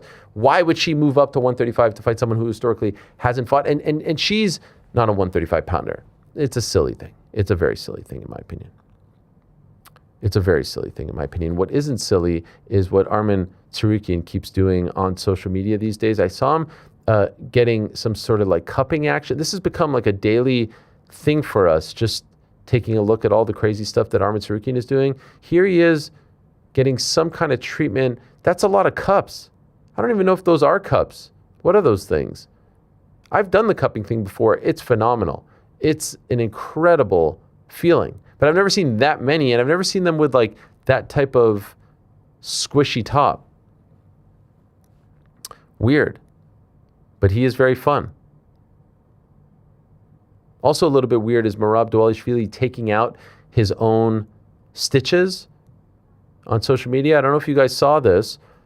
Here he is, just kind of looking into his phone, and he's taking out his own stitches. Why? What's the point of that? Why do that? If anything, you'd want to be really careful. Hair looks great. You don't want to leave a scar, right? Oh, my dear. It's just so painful. Look at that. Oh, he's taking out more. I didn't see this part. Oh, no. The eyebrow stitches. Yikes. I'm not sure if they recommend this. He's just kind of built different. What about that watch? What kind of watch is that, GC? You recognize it? Is that a Richard Mille? Uh-oh. That's bad news. He's not here, and I don't know much about watches. He's coming back. He's coming back. What is it? Buffalo Cuts? BG? GC? BGC? No, I don't think that was what's at play here. Oh. But yes. He's asking. Who's that? Oh, you okay? Yeah, I actually am okay. Okay, just had to, we're doing this, stuff in Miami. I had to go. Okay, because I asked Rick a question. The moment I heard his voice and not yours, I got really nervous. No, I've been good. I've been good okay? since the show kicked off. Yeah, okay, yeah. You've righted the ship. Yeah, I think we're gonna be okay. Oh, we were talking about the watch that Merab was wearing in the video of him taking his, and I wanted to know what that watch was. Well, isn't it the custom Georgian one? I don't know. Doesn't it have the logo? Can we play it at all, or is this just a picture? Well, that's really the best angle because he's taking out the thing. All right, so I actually think I know the picture, and it has his logo within the watch. How do you know this? By the way, this is why it's perfect that he has to do this because I don't know. What is it? But what kind of watch is it? I don't know. I think a jeweler made it for him, and then he gave Aljo one recently as well, with the Georgian face on it. Incredible. When you say Georgian face, you mean like the flag? It's got his like logo. Oh, with the MD. MD. MD. Yeah. And the flag on it. I'm gonna find this. All right. Find it. All right. Well, speaking of gifts, I also saw Petr Yan was gifted a G-Wagon. He was gifted a G-Wagon by someone for the great accomplishment of defeating Merab Dvalishvili to become the UFC bantamweight champion. Here's the ceremony. Ton of people in there. And here comes Petr Yan with his boys, or at least one of them. A couple hellos, a couple how are yous. Oh, there's the second son, I think. Oh, I think that's the Karate Combat. By the way, how's the Karate Combat guy still getting all this love? I mean, it feels like he's really hitched his wagon to Petr there. Look at this young man holding the belt. Didn't Joshua Vance say it's too heavy? Young man's rocking it. Here's a little ceremony, and there's the G-Wagon. Is that a 25 or a 26? What do you guys think? Feels like the new one, right? My guess is 26. You think so? Yeah. It's not. Is his face in it, or is that just a reflection? Yeah, maybe I thought the face was on the window. Look at that. It's good to be the king. I hope he wears a seatbelt. Anyway, shout out to Petr. We'll get him on soon. Did see Khabib Nurmagomedov jumping into the cold water over in Dagestan, doing a little training over there. He was in a sauna. He jumps out of the sauna. 95. So what is it? 95 Celsius and then Cold River 9. Now we're going Celsius here, right? I think he's going 95 Celsius. So that's almost 100 degrees. No, wait. Can't be 95 Celsius. Is he going Fahrenheit? What is it? What is plus 95? It can't be 95. No. Sauna is over 95. Cold River, 9 degrees. But what does the 95 mean? Yeah. Because the river's 9 degrees Celsius, because that's like 50-ish. Yeah, that would make sense. 95 Celsius be like 190 degrees Fahrenheit? No, that would make sense. That would make sense. Yeah, for a sauna. For a sauna, yeah. That would 100% Like he's make blasting it, right? Yeah, I mean, the sauna I go to gets up to like 185, so yeah, it's not that crazy. So he's going from 95 Celsius to 9. Yeah, it's a crazy man right there. The crazy thing is that when he jumps into the water, the thing is completely like pushing him. Like the current immediately takes him away. Scary. Well, I hope everything okay? Have we heard from Khabib? He's fine, right? Yeah, he's okay, man. I don't think they'd post the video if he wasn't. In this moment, Frank would have said, "Who's to check?" You hear it sometimes, How right? about the natural who's to check on the phone call? Yes, he gave it. By the way, we should make that into a drop. Frank, get on it if you're still listening. Oh, no. I thought he was writing something to me. Okay, still to come, Sam Alvey. We'll talk to him about that scary scene in which he was knocked out at the Karate Combat event by Robles de Spine. He was knocked down. He was knocked out. It was terrifying stuff, but he appears to be okay because I spoke to him. But for now, let us talk to the interim 122-pound champion. She won that belt in beautiful Stockton, California, of all places, this past weekend on DAZN, perhaps punching her ticket to a massive fight in 2026. Your friend and mine, Skye Nicolson, is here. Let us speak to her. Hello, Skye. How are you? Hi. I'm good, thank you. How are you? It's great to have you. It's great that you're not in a hallway. It's great that you're in a room. It seems like the internet connection is good. You were, some might say, a little bit shadow banned from the program after that debacle, so it's great to have you in a nice, secure spot. I still feel really bad about that. I'm really sorry. I got locked out of my room. It was out of my control. But it all worked out. Ooh, look at that belt behind you over there. There it is. Yeah. Well done. Have a little cheeky background there. Yes, nice framing. Great stuff. I want to talk to you about that and everything this past weekend, but I would be remiss not to talk about your home country of Australia, your beautiful home country in Sydney in particular, and what happened on Sunday. You've represented Australia on the grandest of stages with such pride and joy, with such grace and class. Can I just ask, how are you doing? How is everyone back home? And seeing something like that happen in such a beautiful, serene, peaceful part of the world, part of the world that you feel so proud about. What was it like seeing that on Sunday? Honestly, unfathomable that it could happen at home like that. I feel like Australians kind of feel a little bit desensitized to the horrible things that are happening around the world because it just is so unfathomable that it would ever happen in our home where we go, like just, yeah, it hit me really hard actually. It was a hard one and just awful. I feel like it's really dividing the nation as well, which is the worst part about these awful attacks that are happening.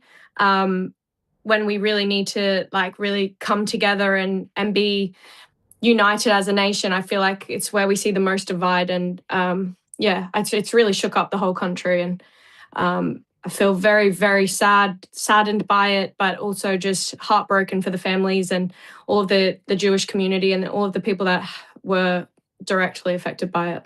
I've been to Bondi Beach once. I absolutely loved it. I wish I could go back. I'm assuming you've been there many a times. For those that haven't had the pleasure, why is it such a special place? Why do Australians and people from all over the world love going there?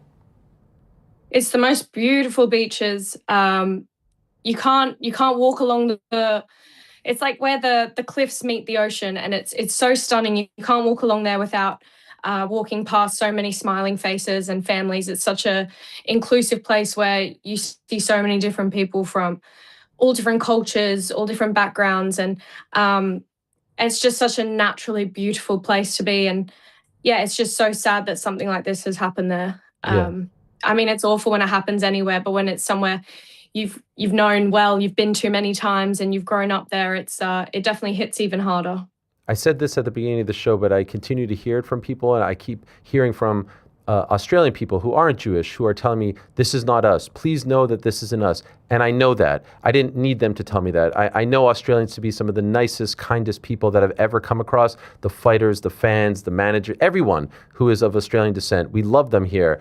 And we know that it's not Australia. We know that it's not an Australian who would do this. We know that this is an evil cancer that is taking over the world and warping people's brains. But to see it happen in a place like that for so long has been so proud of the fact that there isn't gun violence, that there isn't these things that we see here in America, to happen there on such a beautiful night, summer's night, people celebrating families, young children.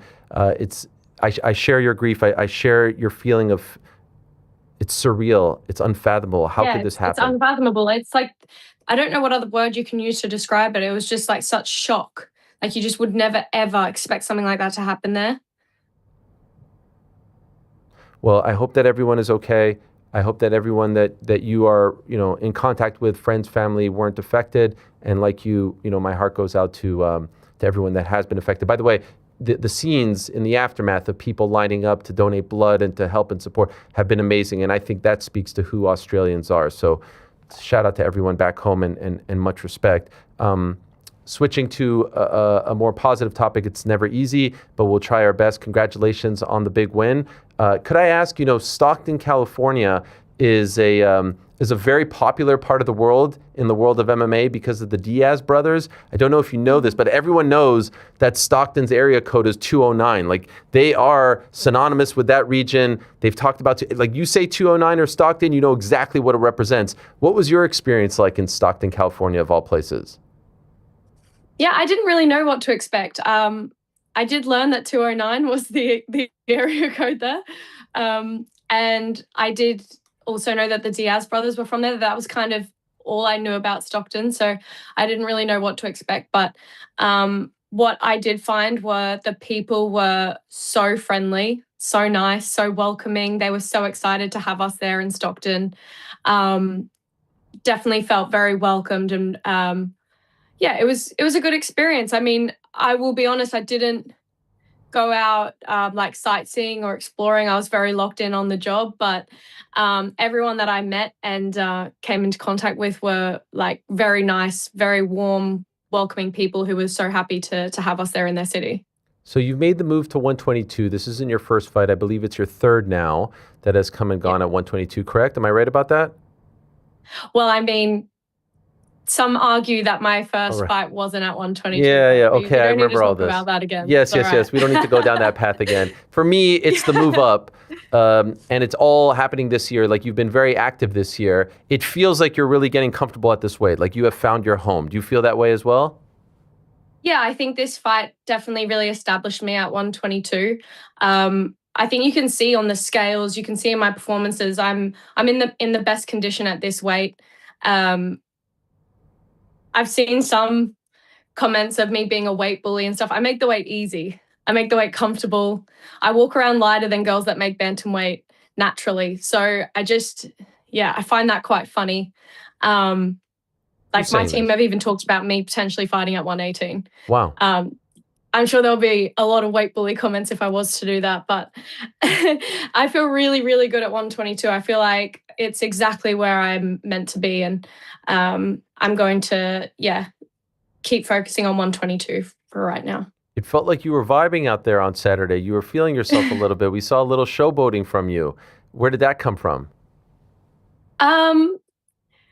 Every time I hit her clean, she kind of just like looked at me like, what, is that all you got? Oh. So then I was like, oh, okay. Is that the kind of fight we're having? Right. And I was just in my flow. I feel like when I'm my happiest, when I'm in my flow like that, I do naturally like smile when I'm fighting.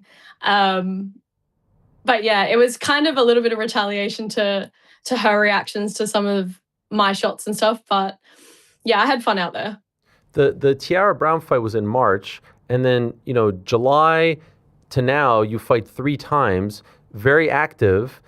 On the night of the Brown fight, in the immediate aftermath of the Brown fight, would you have guessed that you would have been so active back end of 2025? Was that always the plan, or did it just kind of materialize that way? Honestly, like directly after the fight, in March, I wasn't really thinking about what was next or anything like that. I think in my mind, we would just go straight into the rematch and that it would be later in the year. And I didn't really think much more else about how active I was going to be or any other plans. Especially didn't have 122 on my mind at all. But I think everything happens for a reason. I think the experience of losing the world title at 126 earlier this year definitely kind of forced me to go to the drawing board and just have a look at the whole thing, like my team, my preparation, and work out how I can be better. What's my next best move? How do I make sure that I'm bringing the best version of myself to the ring every time so this doesn't happen again? I had a great camp in the lead up to the Tiara Brown fight, but there were things missing from my preparation that I think because I was just always winning, I wasn't addressing. So it was just getting on top of lots of little things to ensure that I'm bringing my best self to the ring. And I think that's showed in the rest of this year. I've had a really good year since, and I feel really good at 122. I feel really happy in the changes that I have made to my preparations, and I'm excited for 2026. I think it's going to be the biggest year of my career. How's the weight cut? Honestly, easy. Really? Like, yeah, my nutritionist says I'm in his top 3 freaks that he's worked with when it comes to like body composition and the way my body adapts and changes when I'm making weight or when I'm going through camp. But he was saying to me last week, he said like people would be so shocked at the amount of carbs and calories you're still like having going into fight week and in fight week right up until the day before the weigh-in. So I was fed, fueled, hydrated. It was probably the easiest weight cut I've done. But I think that's also proof of how hard I worked throughout the whole training camp as well, to make sure that I was entering fight week in great position and in great shape. So yeah, it wasn't anything dramatic or drastic. And even in fight week, my nutritionist told me I could make 118 that week if I wanted to. Wow. That is wild. Yeah. Safely. Yes. So Yeah. you hinted you think 2026 will be your biggest year yet. You've had some big years. Yes. Why? Why do you feel that way? And can you lay it out for us? What do you think is going to transpire? So I will be ordered as the mandatory for the full world title for 122 pounds with the WBC. Obviously, the fight hasn't been rescheduled yet for the undisputed fight between Ellie Scottney and Mayeli. Can't think of her last name right now, sorry. But they are rumored to be fighting in the undisputed fight in January. So I think that my mandatory order will be placed following that fight. I'm not sure exactly. I think if it takes any longer for them to schedule that fight, they may order the mandatory beforehand. I'm not sure on the politics side of it, but all I know is I am going to be mandatory. The fight for undisputed is scheduled or is being scheduled. So hopefully my next fight will be an undisputed showdown at 122 pounds, which I'm really, really hoping is what happens. I know Ellie has hinted at moving up in weight. So if she is to win the undisputed fight, I hope that she holds on and stays in the 122 division for one more fight and we can have a big undisputed fight, maybe in London. But if not, if she's not making the weight anymore, worst case scenario, I'll be elevated to full champion and can hopefully try and start collecting the belts one by one if we have to. But I believe I will be undisputed world champion in 2026. So that's why I believe this will be my biggest year of my career so far. Mayeli Flores was the opponent that she was scheduled to fight. She injured her back. You and Ellie have been going back and forth a little bit. Do you think that if she wins that fight or if she is presented with the opportunity to fight you, do you think she takes that fight? I think as a fighter, she would want to fight me. It just really depends on her and if she wants to continue fighting at 122 pounds. I would hope that she sees the value in staying at 122 and having the big fight with me before moving up to 126. But I don't know Ellie well enough to know, or I don't know her situation well enough to know if she will or will not stay at 122 after the undisputed fight. But my fingers are crossed because obviously that's a huge fight. I feel like it's a legacy fight, and I want to be fighting champions. I want to go in the challenger. I want to be the underdog. I want to be underestimated by people and then prove everyone wrong. That's like the ultimate way for me to become undisputed champion. It would be a huge fight, and I think, you know, with everything that MVP is doing with women's boxing, they could easily put on a UK versus the world women's fight card from top to bottom with all the names, signing Caroline Dubois recently, Chantel Cameron, Savannah Marshall, Ellie Scott. You know, like, it could be very easy, and I think it would be a huge deal in London, as you say. Could I ask, is it personal with you and Ellie at this point? Not at all. And honestly, for me, it's not personal with anyone ever. I feel like the rematch with Tiara would probably be the only fight out there that I feel would be a little bit personal for me. And that's more with me than with Tiara. But it's never personal. I want to leave a legacy. I want to set out to do the things that I've told myself I will achieve, the things that I believe I can achieve. And I just want to go and do all those things that I set my mind to. And it's never personal. It's the belts, it's the legacy, it's the titles. It's definitely not personal to who's in my way. I appreciate you saying that, and I believe you when you say it. For some reason, I feel like sometimes you get unnecessary shots because I think that it's easy for people to take shots at you for whatever reason. I'm referring, among the many examples, like Devin Haney out of nowhere taking a shot at you on Twitter, and then to his credit, walking it back. Did you see him walk it back, by the way? Did you see him say that he felt bad? No, I didn't see that. People ask you about the hate. They don't tell you about the other thing. And I do think he deserves some credit, even though I think that the initial tweet was out of bounds and uncalled for. He did say this. Someone posted the clip of you responding, and I thought you responded with grace and class and said that you were a fan of his and that you really didn't care and don't go on Twitter. I'm summarizing, but that was the general sentiment. And someone wrote, "Damn, I feel bad." And he wrote, "I do too, I was wrong." And so I wonder if you take that as an apology and if you accept that. Yeah. That's nice. I haven't seen that, or I hadn't been made aware of that at all. So I do appreciate that. His dad actually approached me at the show in Stockton as well, and kind of squashed the beef a little bit as well. You might have seen a picture of us together. Yeah, it was a little bit random. But like I said in that clip, everyone's going to have their opinions. Not everyone's going to love you. Not everyone's going to like you. It doesn't matter what you do. You're never going to be everyone's favorite. So I gave up searching for credit. I gave up searching for praise. And I very quickly realized in the pro game that, yeah, you're not going to be everyone's cup of tea. And it is what it is. I know what I'm good at. I know what I'm doing. I know what I'm capable of.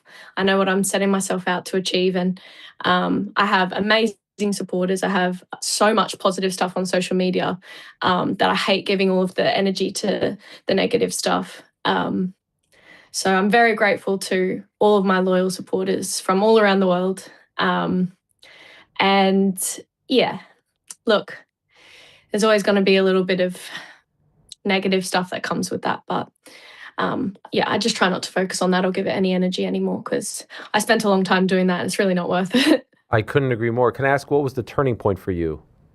When did you come to the conclusion that it wasn't worth it? I think a lot of it was probably around the fight with Tiara Brown. I spent way too much time reading comments, reading people's negative opinions, not even just about me, but about Tiara as well, about the event, the fight, the face-off, so many different things. And it's just energy sapping. It's draining. And I definitely learned that the hard way. And you'll notice I did come off Twitter around that time because I was just wasting energy and draining myself reading negative crap that just actually it shouldn't mean anything to me. Like, I shouldn't even know these people's negative opinions about me. They're not people that I would ask for advice for, so why do I care what they think about me? And I think around March this year was a big turning point on that stuff for me. Good. I'm glad, and I hope that you keep that up. I do have to ask, this Friday, Jake Joshua, what do you think? How do you feel like this plays out? I mean, I would like to think that it's going to be very one-sided and over early in favor of Anthony Joshua. I can't see it going any other way. But Jake does have this, like, almost Delulu confidence. But I don't really see it going any other way than a very one-sided early finish. Okay. Yeah. Do you think he's making a big mistake? Like, honestly, from a health standpoint, we saw what Joshua did I think to it's very Francis. dangerous. I think it's very dangerous. Scarily dangerous. I don't even know how it's been approved, to be honest. But I guess money talks. We'll see on Friday, but I don't see what Jake's seeing. Well, he's talked about the fact that AJ has had trouble with smaller guys, Andy Ruiz, Alexander Usyk, to name a few. Do you think that there's something to that? I don't know. Do you think that Ruiz, Usyk, Jake Paul? 100%. 100%. But do you know what I mean? Like, there's levels. Sure.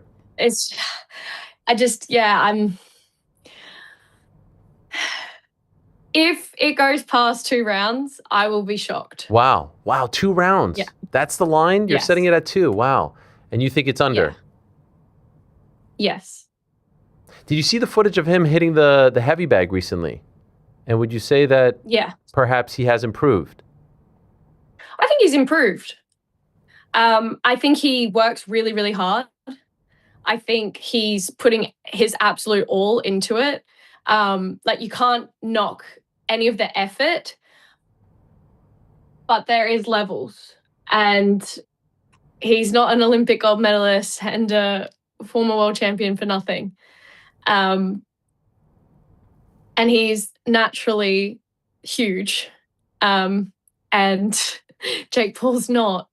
If it goes past 2 rounds, I will be very shocked. Do you subscribe to the notion that if it goes past 2 rounds, that it goes the distance, right? Even if AJ wins a decision, a dominant decision, that it's a stain on his resume, that it's a stain on his legacy, that it's a bad look for him? Yes. Yes. Okay. He needs to go in there and destroy. Yes. Definitely. If he goes the distance with Jake Paul,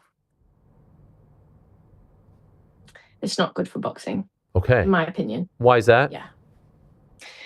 I mean, it's good for boxing if he doesn't kill Jake, obviously. Sure. I mean, it's possible. But is it scheduled for 10 or 12? 8. 8. If it goes 8 whole rounds and he doesn't knock out Jake, I feel like that will definitely be very tainting to AJ's legacy and his, and just like he's representing boxing a little bit in this fight, I feel. Okay. Yeah. Alicia Baumgartner in the co-main against Leila Baudouin. Do you think that she needs to do something spectacular to get people behind her, to get that hype going again? Do you feel like she lost some of that in her last performance? I don't think she has to do something spectacular. I think Leila's a really, really good opponent.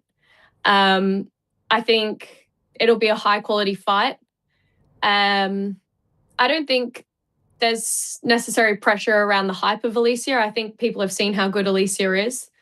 But I also think that a great opponent like Leila Baudouin coming in, I think will bring out the best in Alicia as well. So I'm actually really, really excited for that fight. Okay. I just want to ask you about 2 quick ones, and then I'll let you go. There is some talk about Ronda Rousey fighting in a boxing match against Katie Taylor. I want to say I don't believe that this is true, but it's being put out there. What do you think would happen if Ronda fought Katie in a boxing match? I've only seen bits and pieces of Ronda Rousey boxing. And it would be worse than Jake Paul fighting Anthony Joshua. Wow. Okay, that says it all. Yeah. You just don't think that she can hang with someone of Katie's stature, right? No, I think most half-decent professional women boxers would beat Ronda Rousey. Okay. And what about... In a boxing fight. Sure. Of course. And then Serrano Cruz, you were once linked to Serrano for quite some time. You've now moved to another weight class, so at least for now, it seems like it's not a thing. Serrano Cruz 2, the first one was incredible. That's January 3rd. What do you think happens there? I actually heard yesterday that she's failed another drug test, Erica Cruz. Oh, wow. And she's out. Oh, is this breaking news from Skye Nicolson? Yeah, I mean... Oh, there it is, breaking news. You're doing some great reporting for us. Has that been reported? I was shocked to find this out yesterday. Okay. Yeah, it's been reported, but it's not everywhere, and I feel like it should be. Okay. Because, one, she had already failed a drugs test a couple of years ago, served her ban, came back, got offered the big money fight against someone who'd already beat her, and then popped again. It's like, you should be banned for life. And how is this not being put everywhere? Yeah, but I did read an article where MVP's spokesperson was saying that they have replaced the opponent, or Serrano was looking for a new opponent, and then they'd confirmed that the new opponent was... Is it you? It's not me, unfortunately. I Would you did take put it? my hand up. Yes. Really? Yes, my God. did. I did ask my representatives to make sure they were aware that I am ready for the challenge. Oh, that would be something. But the article I read, the MVP spokesperson had said that her new opponent is a better boxer than Erica Cruz, younger, and has a winning record, which I thought, well, that's promising. But yeah, so I think they've got someone else already, but I did ask to make sure that they were made aware that I'm ready. Okay, so I'm seeing this now. I guess I missed They it. need an opponent. But here's the thing. If this falls through for whatever reason, can we say definitively you are ready to go? You would be ready to fight in 17 days from now. Let's go. Oh I'm already my. over this side of the world. Come on. That's true. You're in America. This is perfect. And I don't have to worry about cutting weight because I just boxed at 122. Right. Okay. So we could put your name in the hat. She's just done a whole camp. She's just done a whole camp for a southpaw. So, I mean, it makes sense. She doesn't even have to, change her tactics too much. I mean, I'm a very different fighter to Erica Cruz, but we're both southpaw. This is great. I mean, clearly MVP and Matchroom are working together this Friday. They've worked together in the past. This should be pretty easy. Mm-hmm. I like this. Let's go. San Juan. Have you been to Puerto Rico? I can't do any more. I've said I'm ready. So. Well, I don't know if you did it publicly, so this is different. This is big. Have you been to Puerto Rico? I've not been to Puerto Rico. I'd love to go. Even more reason to go. I feel like this is a big deal. The replacement's not going to be bigger than you. If they haven't got an opponent, if they're still looking, I am available. Okay. Wow. All right. Well, all kinds of breaking news from Skye here today. Yes. Tremendous stuff. Well done. Thank you very much. Thank you. Congratulations on another great win. Congrats on a great year. You showed some toughness, some resolve. You got knocked down, came back up, 3 wins in a row, new weight class, doing your thing. Big 2026 coming up. So all the best. Massive 2026. Massive. Thank you. The biggest. The biggest. Wish you all the best. Happy holidays to you and your family. And we'll talk to you very soon. Same to Pleasure yours. as always. Thank you so much, Skye. Thank you. Bye. There she is, the pride of Australia, the great Skye Nicolson, putting her name up and yes, putting her hand up, throwing her name in the hat. I am seeing that Erica Cruz is out. So hopefully that event stays intact because you need Amanda Serrano on that card if it's a card happening in Puerto Rico. Who doesn't want to see that? Let's go. Finally, could you imagine under these circumstances? After all this time, we've been talking about that fight for probably 2 years now, and now she's in a completely different weight class. I said at the beginning of the interview, I said that she moved up. What I meant to say was moved down from 126 to 122, and then there was that little thing where it was wasn't exactly 122. Whole big drama. There's a lot of weight classes in boxing, as you may have figured out by now, but she's one of the biggest stars in women's boxing, and was just doing big things over in Stockton. Diego Pacheco winning in the main event. He's a big star as well. So we are inching closer to our departure to Miami again. A reminder that tomorrow, 1 p.m. Eastern, What is Fight Circus, our third uncrowned film coming your way. The boys have a flight to catch, but before we get to all of that, we do want to speak to our last guest of the day. He was just in action a couple of weekends ago, fighting actually in that part of the world, in Dade County, to be exact, in Miami, karate combat against Robles de Spain. It was a kind of a wacky event in that it got super delayed. There was some talk of it getting canceled. They figured it out last minute. And then, of course, in the end, it didn't quite work out in his favor. He is kind enough to join us to talk about it all. Of course, I'm speaking about Smilin' Sam Alvey, who is here, right here and now, to talk about the fight. There he is. Hello, sir. How are you? Hey, I'm doing wonderful. How are you, my friend? I'm doing great. Still smiling. Always, always. Even with the swollen eye, I'm always smiling. How are you feeling? And there's a lot to get to, but just as I see a little bit of a black eye still. You've come a long way because I saw the aftermath. Immediately after the fight, you put out some videos. But how are you feeling? How is your face? You know what? My face, some people say it's killing them, but I'm doing all right. Everything's healing up all right. I'm practicing, not getting hit just yet, but I'm in the weight room. Just loving life. I wish I would have come away the winner, but I'm doing all right with it otherwise. Okay, so no serious injuries. Yeah, nothing. I honestly, I wasn't even concussed, and I would have sworn I could have been, but no, I had everything checked out, looked at, X-rayed, examined, and not even a concussion. Wow. Okay. Well, that is great to hear. Can I ask you first about the event? There was all kinds of wackiness as far as like the delay of the start of the event, and then it seemed like it wasn't going to happen. From your perspective, you're in the back. What are you hearing? What are you being told about why the event isn't starting? And you're at the end of the card, so now your walk time is getting later and later. Yeah, so we were supposed to leave the hotel at like 7:45, and then around 6:45 they said, all right, we're not doing that. Everyone's getting pushed back an hour. And then an hour later happened and said, all right, everyone's getting pushed back another hour. I said, okay, that's fine. I said, I better eat something because at this point I kind of had the feeling like it was going to be a night.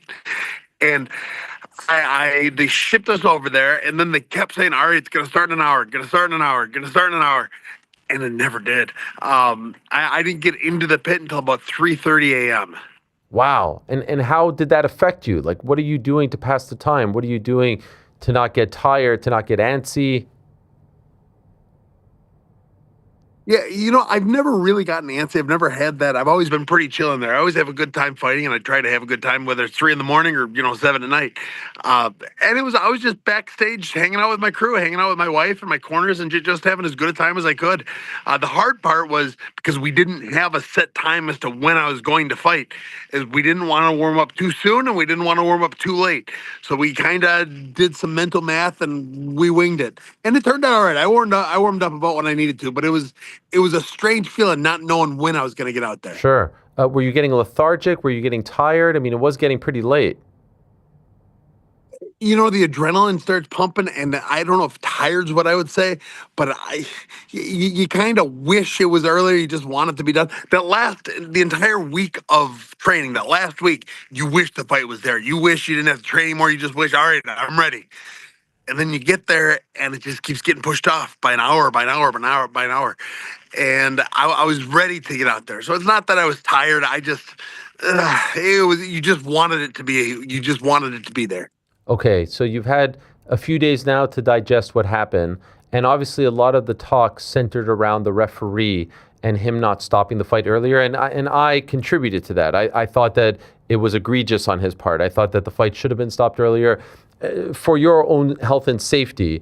Now that the time has passed a little bit, how do you feel about the way in which the fight played out, and how do you feel about the referee's decision to not stop the fight earlier? Well, as far as the fight getting played out, I wish I would have zipped instead of zagged. That was my bad. That reach, I swear to goodness, that 84 inches of reach is just so hard to get a read on. And so that was my bad. As far as the referee stopping or not stopping it, I thought it was the perfect stoppage. I wish every fight stopped like that. I got hit, it was fine. I got back up, I got kicked. I got back up. I was fine, and I was defending myself as best I could. And if you watch the fight, I read his kick and I blocked his kick. So which means I was still intelligently defending myself. He just kicked through my block, and that's what eventually put me down. I thought it was a clean stoppage. I wish more fights were stopped like that. I wish more fights were, the fighter was given the chance to fight out of the deficit. Okay. Do you mind? I want to be sensitive to you. Do you mind if we play some of the highlights and get your thoughts on? Oh, go for it. Go for it. I love watching myself. Okay. All right. Well. Okay. So here's the fight from just a couple of weeks ago. Can you tell me what's happening here and what you're thinking, if anything, in these moments? That's the first knockdown. Yeah, right there. Like, oh, that sucked. See, because he wasn't supposed to hit me right there. I thought my distance was good. I thought everything was fine. It was a hell of a crack. Now, right here, you get your feet. You're a little rocked. I didn't realize the round was still going. I thought the round had stopped because I didn't feel like he was on top of me. Now here, he goes for that kick. I blocked it. He knocked me over a little bit. I'm still paying attention. I still remember all of this. I still remember every part of it. I'm getting the takedown, trying to work myself back up. And I'm obviously getting beat up. And then he kicks through the block. But if you watch it again, I did block it. It just wasn't a good enough block. Okay. And even despite all of that, some of those knocks, no concussion, nothing of that sort. No, damnedest thing. I remember all of it. I remember waking up. My wife was the first person I saw really when I was getting up. And I remember her saying, "You are amazing." That is what she said. That was the first words out of her mouth. Wow. And if you listen, I gave a post-fight speech. Everything was, ticking. And I don't know if it should have been, but it was. There's no question that obviously you've been in this game for a very, very long time. You've seen and done it all. I do wonder, though, does your wife say, like, I don't want to see you get hurt anymore? I don't want to see you, get those shots? Well, nobody wants to see it happen. I mean, if she doesn't, I don't. Nobody wants to see it happen. But I train so it doesn't. This was a big man, and he's hard to train for. I understand. I was the champion, and he was the number one contender, and I'll never turn on a fight. But I was very aware of how big and powerful he was going into it. And my game plan was I should have tweaked it. Yeah. So there's no conversations like that. Like, without beating around the bush, you're going to keep fighting. Yeah, no, I'm definitely gonna let my brain rest for a little bit. I mean, Yeah. he kicked the stuffing out of me, so I'm not looking to get back in the cage tomorrow. But no, I'm taking all the precautions I can. I'm doing everything I can to heal myself, both physically and mentally, and I'll get back in there. We're already talking. I mean, I'm definitely not going back to heavyweight. That big man scared me out of that weight class. Okay. So I'm going back down to 205, where I rightfully belong. Okay. And correct me if I'm wrong. You're the champ there, right? Yes, I was the double champ. I was the greatest karateka that's ever been. And now I'm just one of the greatest karatekas that have ever been. I'm the Okay. light heavyweight champion. I've defended it twice, and I'm looking forward to defending it for a long time to come.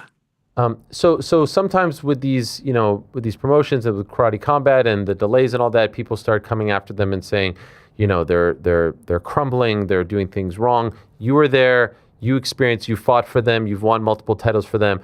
What has your experience been like with Karate Combat? Are they growing? Are they figuring it out? Is a well-oiled machine? What are you feeling there when you're over there?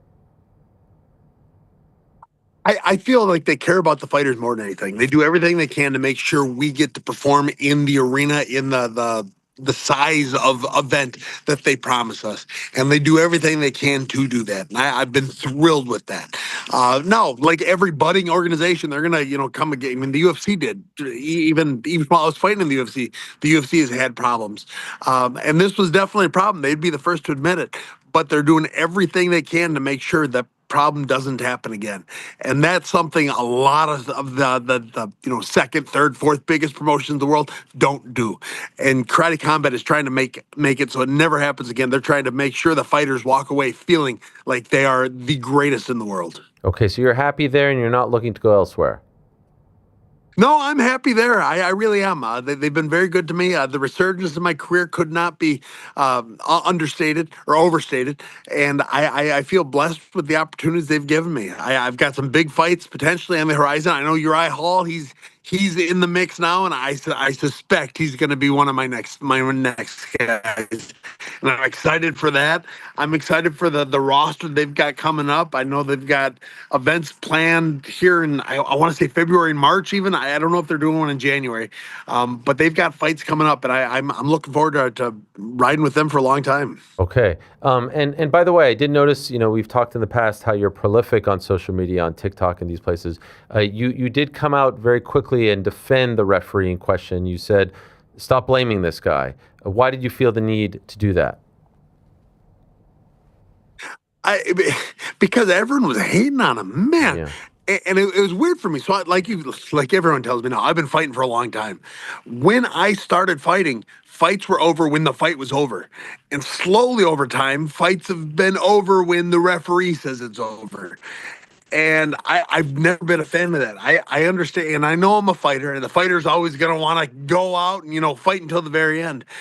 But the fans used to be that way too. And now the fans are becoming more of they're going to say they're going to be okay whenever the referee stops.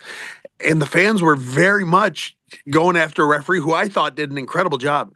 And I wish more referees, gave the fighters the chance to fight out of it. How much longer do you want to go, Sam? As long as I can make a living with it. I truly am not injured. And I might be the oldest fighter that's ever that can say that. I don't have any lingering injuries. People tend to remember me being a stand and bang guy, but I'm really not. I've always been a one-hitter quitter kind of fella, where I hit them and they fall over, or it goes to a decision. So even my head doesn't get hit that much as I'm fighting. I love this. I would do it for nothing. Don't tell Karate Combat I said that. No. Yeah. I just enjoy. I get to travel the world. I get to meet people all over, from the elite pros to the beginning amateurs. I get to meet them, and because of what I've done, I mean something to them. And I just love the opportunity that fighting has presented me. But you do know, it's not just about like the bones, the bruises. It also is the brain. And you did say just before that you're going to give your brain a rest. At any point, you feel like it's too many knocks? No, I don't. And I am very conscious about that, because I've always thought myself to be a pretty sharp-witted fella, and I don't want to ever lose that. So I'm very careful with that, especially the last couple of years. I have fought far less than I used to. I used to have, 13, 14 fights in a year. Now I'm doing 1 or 2 a year. Yeah. I'm pulling back because my brain, I have 2 of everything. I have 1 of those. And I need to protect it. I plan on using it for a lot longer, and I'm doing everything I can right now to keep it as healthy as I can. I see you're in the great outdoors over there, right? I see some wood behind you. I heard some great news that you got a couple of new emus. Is that right? Yeah, it was a Christmas present for my wife. I got 2 emus, and we've wanted them for a while, and she finally, broke down and got me my emus. Wow, and why are you so excited to have emus? No, the little one. They're such a cool bird. They are. Now, when I was in the UFC, my second oldest, Ivel, we went over to Australia, and so we went and saw a zoo out there, and there was a statue of an emu, and it terrified my child. Just terrified. We always call them the Ivel eaters. Ivel's my kid. And so they've always had a special place in my heart, because my wife and I, we just remember that moment where the statue of an emu was just interacting with him. He had a thing for it. And from that moment on, I said, I have to get him. So now Ivel's all grown up. He's 10 now. And he just loves them. He was the first one out there. He wants to feed him every day when he gets home. And he's all about these emus. And where does one purchase emus from? Here, I was in Sparta, Tennessee. There was an emu farm. Wow. We got their last 2. It looks like the owners of the farm, they're moving to Thailand. And so we had the last 2 emus. And apparently, so I've been learning about emus since I got them. Apparently, they mate for life. So I've got the 2. Cindy Lou is the girl, and then I have Ned is the boy. And I named him on the way home. Why Ned, by the way? Cindy Lou Emu instead of Cindy Lou. The mayor of Whoville is Ned. And so there's Cindy Lou Who, so now it's Cindy Lou Emu, and Ned, the mayor of Whoville. I named him on the way home. I'm just thrilled with them. I'm adding them. I've got pigs, I've got sheep, I've got horses, now I've got emus. How many animals total?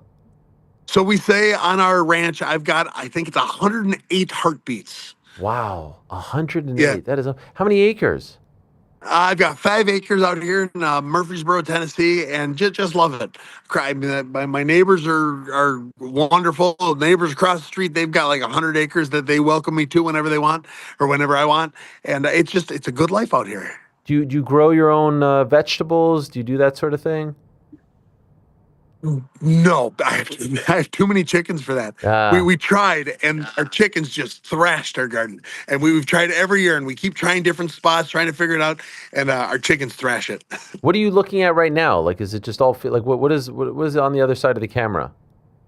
Yeah, nothing much over here. So they've got about 80 acres that way where there's a whole lot of nothing. There's a house right over there. There's my truck, kids' trampoline. So it's just. I'm just out here. I love it. Just loving life. I was smoking a cigar here not too long ago, getting some work done around the farm, and just enjoying my time. It's warm here today. It's been cold. It's nice today. It's like 50 to 60. I hear all kinds of like animals, like the cockle-doodle-doo, all kinds of stuff going on.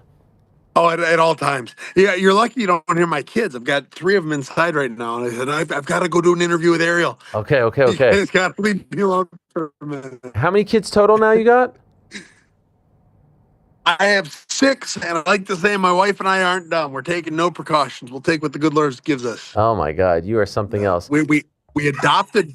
We were foster parents out in California, so we adopted one of our kids, and we're trying to get back into the foster system out here, but because we have 6, the state doesn't want to give us any more. Okay. And what are the Alvey family holiday traditions? What are some of the things that you guys do? We're going to go see Santa Claus tonight. We're going to the Grand Ole Opry. We're going to see Santa Claus tonight. My parents live on Alvey Mountain. It's a mountain about an hour and a half from us. So we're going to go out there after Christmas morning. We're going to have dinner with them. Let's see, today's Tuesday, so tomorrow night we've got church at night. We just do everything we can to be with the community. All my kids are in wrestling and jiu-jitsu and Muay Thai and baseball and soccer, and they're more athletic than I ever was. And I get to coach a lot of it too, which is a lot of fun. Even the baseball and the soccer and all that? Soccer, no. Baseball, yes. And I'm not good at baseball, but I'm better than my kids, so I can still do it. Okay. By the way, this Grand Ole Opry, I saw a clip of Jelly Roll talking about how, he went to see a concert there, and then Joe Rogan played him a clip of someone, and he started crying because he's now part of the Opry. I never even heard of it. Is it some famous venue over there?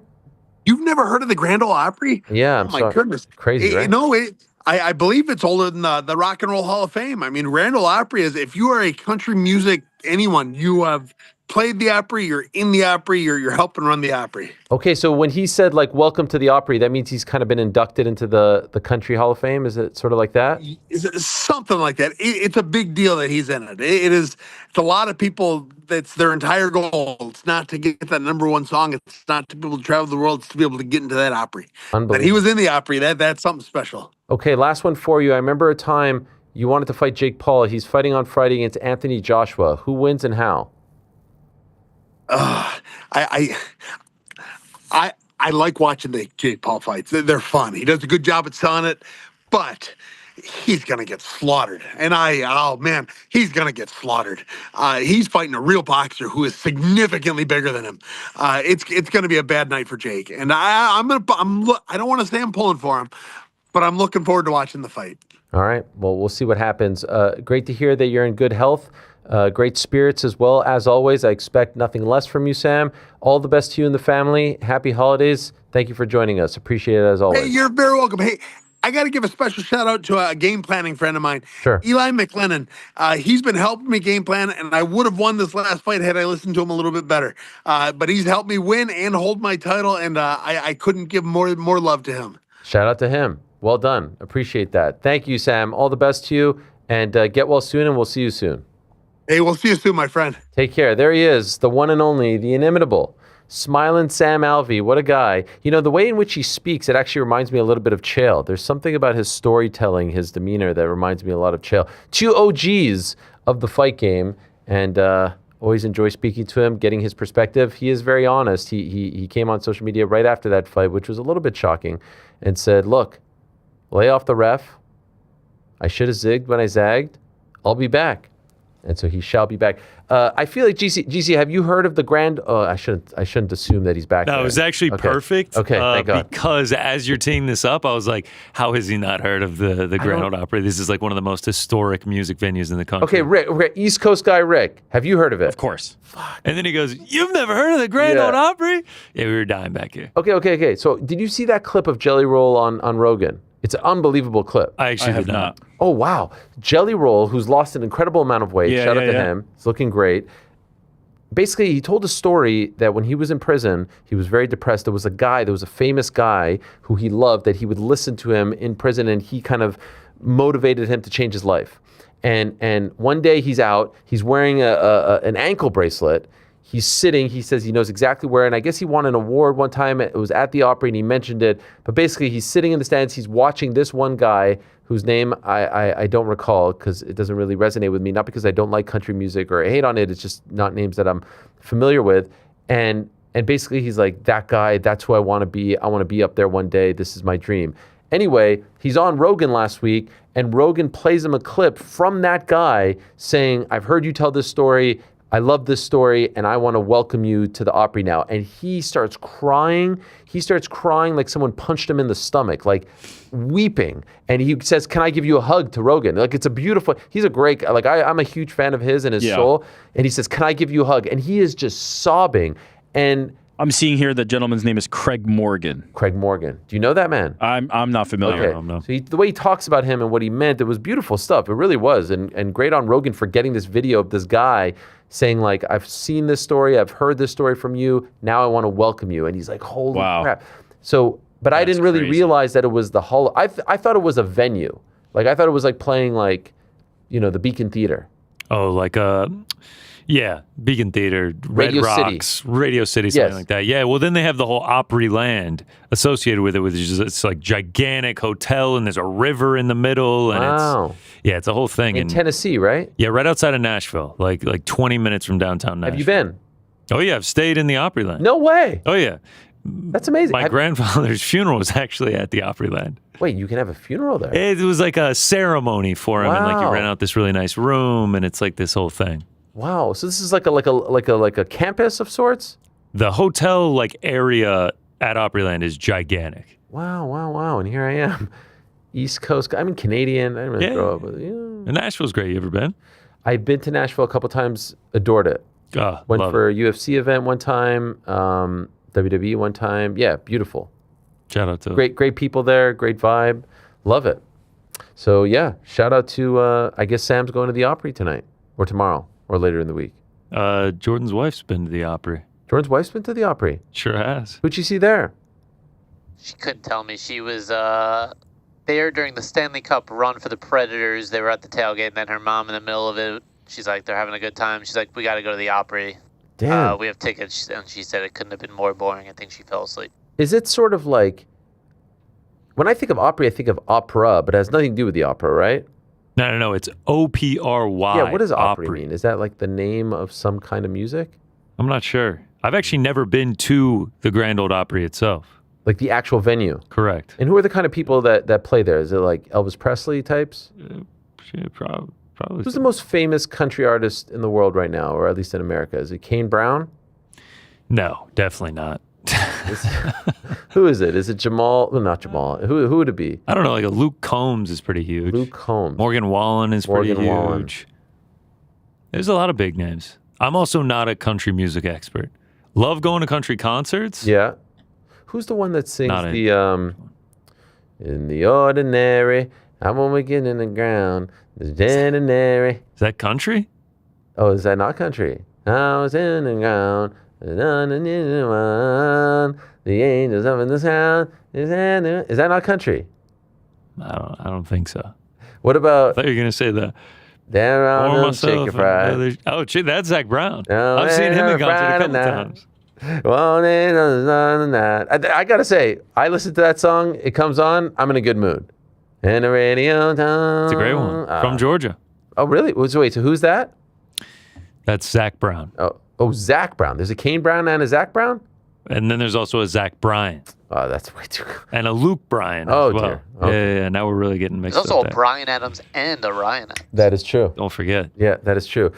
Shall we go to some super chats? I know you guys got a plane to catch. Why do people say you got a plane to catch? It's not like the plane is like flying away and you have to actually catch it. Might be tonight. Wait, so the friction with the phrase is like that you're not literally catching? You know how we learned earlier in the day that GC doesn't like when people do the double tap? That's my thing. Plane to catch. You don't like Really? the catch part? No. I was going to say, I feel like mine is based in, Action.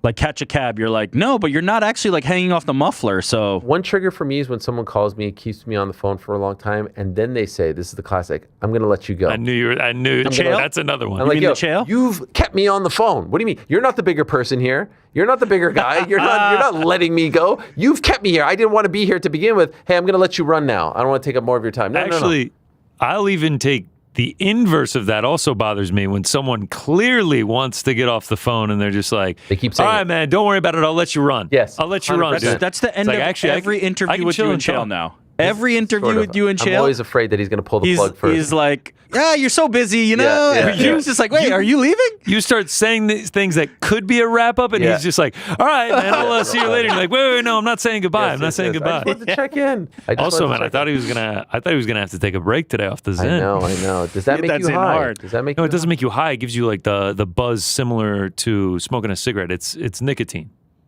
Okay. Yeah, so he was taking nicotine and drinking a Red Bull, and I wonder if he was also drinking the Red Bull with the pouch in, which can upset people's stomachs and make you. Yeah.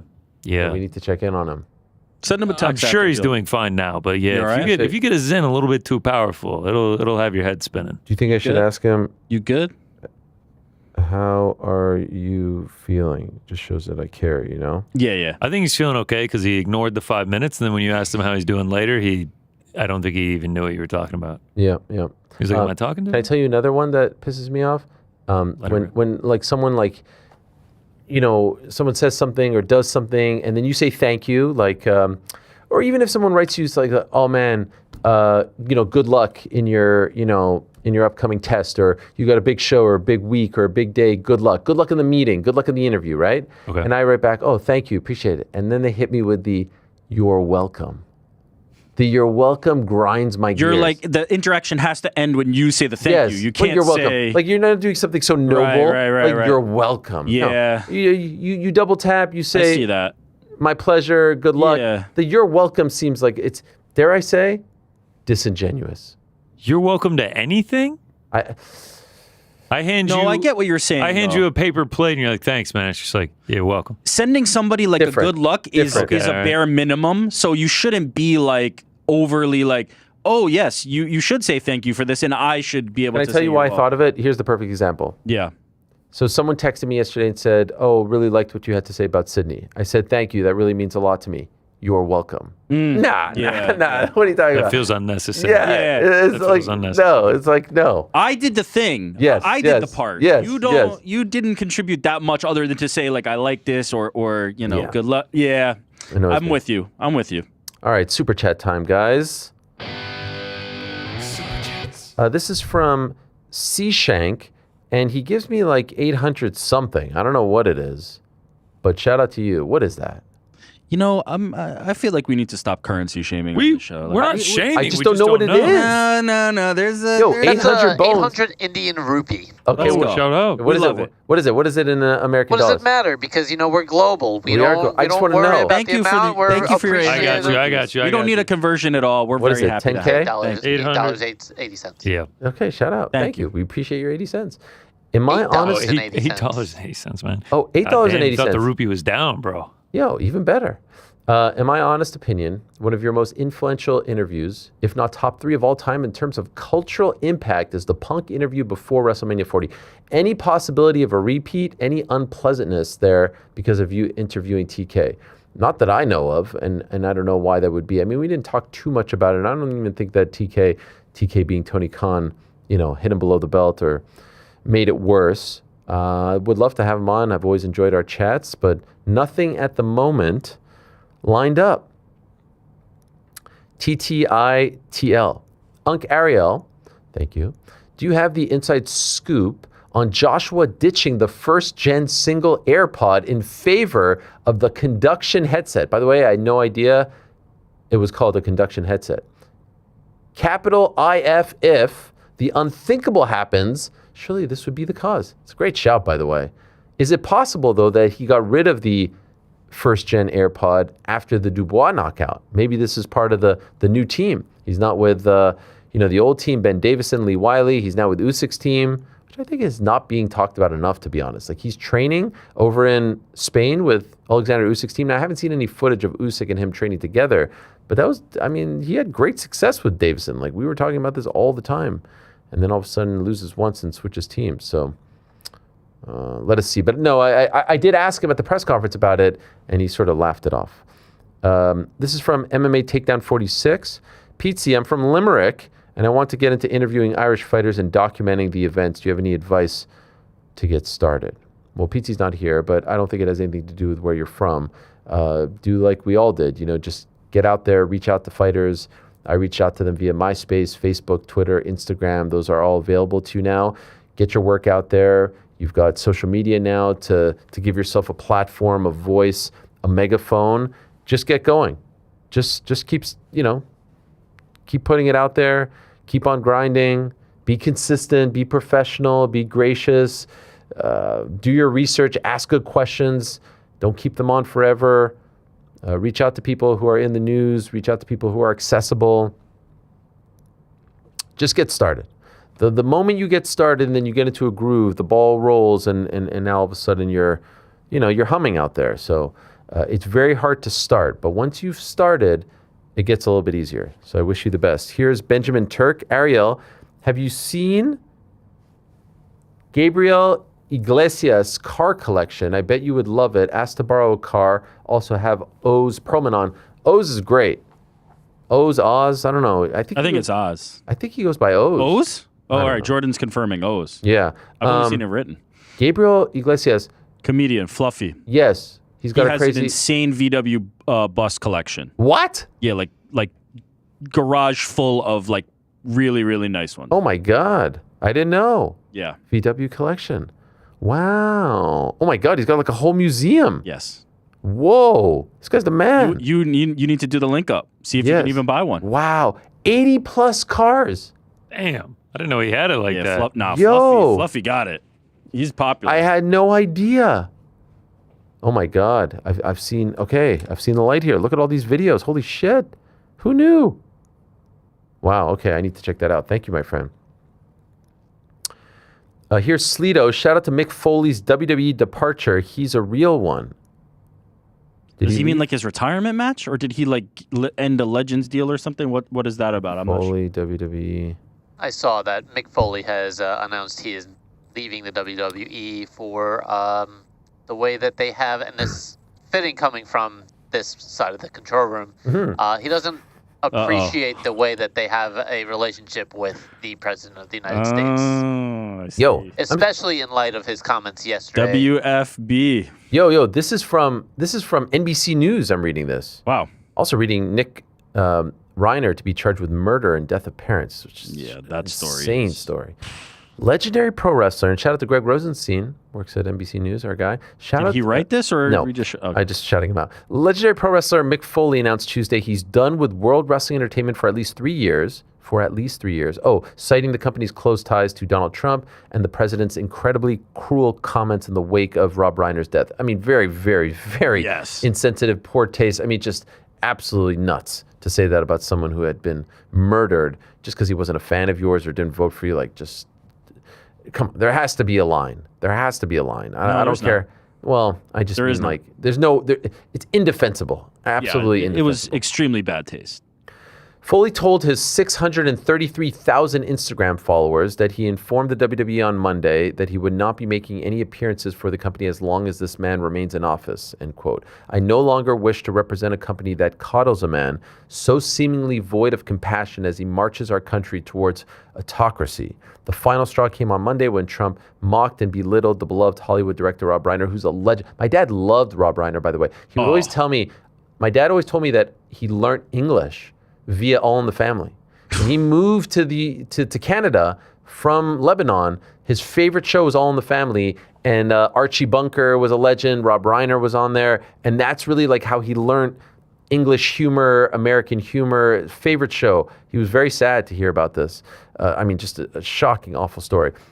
He continued, while I have been concerned about WWE's close relationship with Donald Trump for several months, especially in light of his administration's ongoing cruel and inhumane treatment of immigrants and pretty much anyone who looks like an immigrant, reading the president's incredibly cruel comment in the wake of Rob Reiner's death is the final straw for me.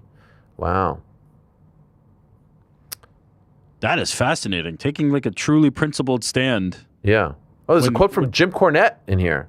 Okay, let's hear. Well, a representative from the WWE could not, they wrote could, but could not. Hey, I found a typo here, Greg. Could not immediately be reached by NBC News for comment on Tuesday. Quote, I want to state publicly that while I've always liked him, he has just become my favorite person in the world. Legendary WWE manager Jim Cornette said in a statement about Foley. This thing tells me he didn't really say it in a statement. It was more of a tweet. Yeah, it is a tweet. I wish all the boys had his backbone and, more importantly, his morals. That was just a tweet from Cornette. Wow. Corny. Yeah. I'm surprised to hear that. Not because I'm surprised that it's like Mick Foley doing it, but like people don't often take principled stands like this in the face of money that he could definitely potentially be making from his relationship with WWE. Very interesting, and shout out to Mick Foley. Sammy J6Z3S. How long is the show on Christmas break? So, we could lay it out, right? Our last live show of 2025 will be December 22nd. So December 22nd, we'll be back. So this Monday we'll be in studio to recap Joshua and Paul, talk about anything else that's gone on. We'll recap our trip to Miami. We'll talk about the fight before Christmas, anything else. We do have one guest book that I'm very excited about. In studio, one half of the brand new AEW Tag Team Champions, Harley Cameron, is going to be joining us in studio. Are you guys familiar with Harley? I'm not. Reps Australia, but is actually a brilliant ventriloquist, believe it or not. Oh. And so part of her gimmick is that she has all these dolls. Would it be dolls or what would you call them?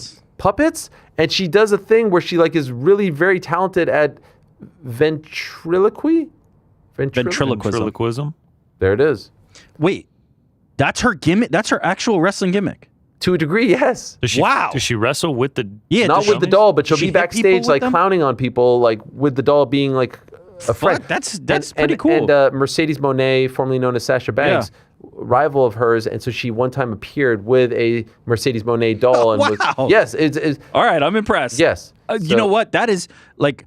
There are in-studio guests I'm looking forward to for various reasons or another. To see that in person is going to be my most She's bringing it live. She asked me if I had any pick, if I had a preference. I say, up to you. Yeah, dealer's choice. Let's see the best show. Sort of hoping that she'd like make one of us and then, That feels like a lot of effort. At least of me, but I didn't want to just say me. Clown makeup on or not for the dummies of us? Oh, yeah, for sure. Anyway, so we'll do that show December 22nd. Then we're off for the rest of the week. Then on December 29th, which is a Monday, at 1 p.m., our usual time slot, we recorded, a lot of you ask me about the studio, about all the tchotchkes, about all the things, where they came from. Some of these things, by the way, like Nate Diaz, Round 5, has been with me since the beginning, 2009. There's a story about all of these things and how I got them and all this stuff. I shot a sort of MTV Cribs type of tour of the studio, and we'll be dropping that on December the 29th, that Monday. There's a whole side here that you never really see. And so it's like all this stuff here. There's a whole wall. So that is to come.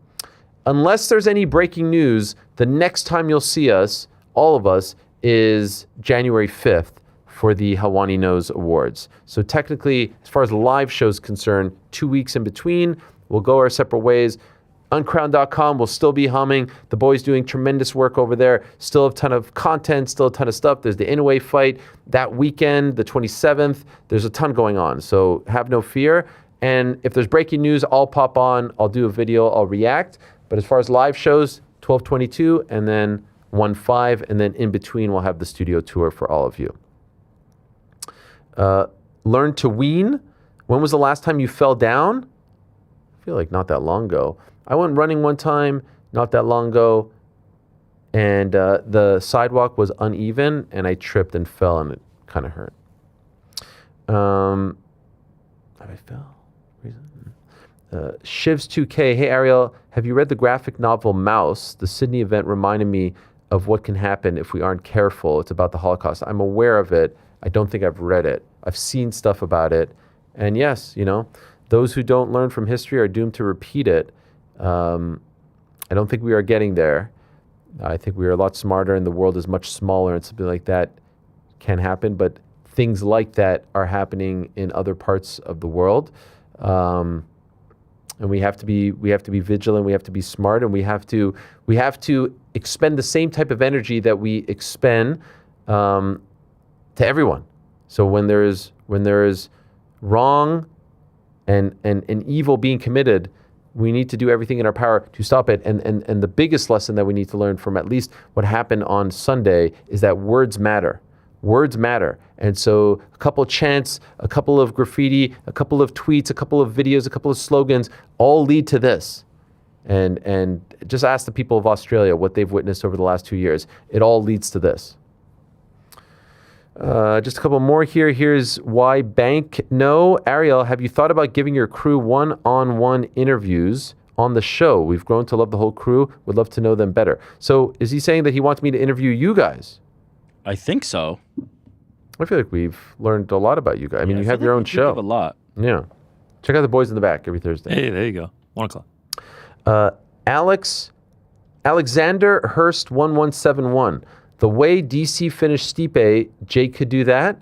So is he saying DC knocked out Stipe the first time they fought? Could you do it? Yeah, sure. By the way, nope, you can't. The next time I'm sitting in this chair talking to all of you, we could be living in a world where Jake Paul knocked out. No, we can't. I'm just saying. Happening. I'm just saying. Nope. It will not happen. Spending the week in Dublin, sending a super chat to inquire if sharing a Guinness with Peter Pizzi is possible. Also, why is there just a giant needle in the middle of the city? Why? Is there a giant needle in the middle of Dublin? Giant. Never been. I've actually never even seen a picture of Dublin. I'm saving it for when I go. I heard it's very posh. At least where Pizzi's from, Blanchfield. Man, you said a world Monday where Jake Paul beats Anthony Joshua. We could also be in a world where the mechanic has beaten Tony Ferguson. Oh no! That one I don't have as much confidence in, but we will not be living in a Jake Paul. Okay, there is. The needle in Dublin refers to the Spire of Dublin, a tall stainless steel monument on O'Connell Street, known for its sleek, needle-like appearance and serving as a city landmark meeting point and replacement for the demolished Nelson's Pillar. I bet you right now, PT would have given us a whole, I spent a couple of days in Dublin with PT. He told me about everything. That door over there, that freaking bush over there, that church over there, his knowledge of Dublin. So I'm sure he knows all about the Spire of Dublin. Unbelievable. He sends me lots of photos of cliffs, and they look tremendous. Pizzi they look extremely just you. I was going to say, Pizzi never texted me. Yeah, on the side. Actually, I just called it Blanchfield instead of Blanchardstown. Recently texted him, and I was like, "Wow, it's been a while since we texted, man." He sent me chocolates actually last night.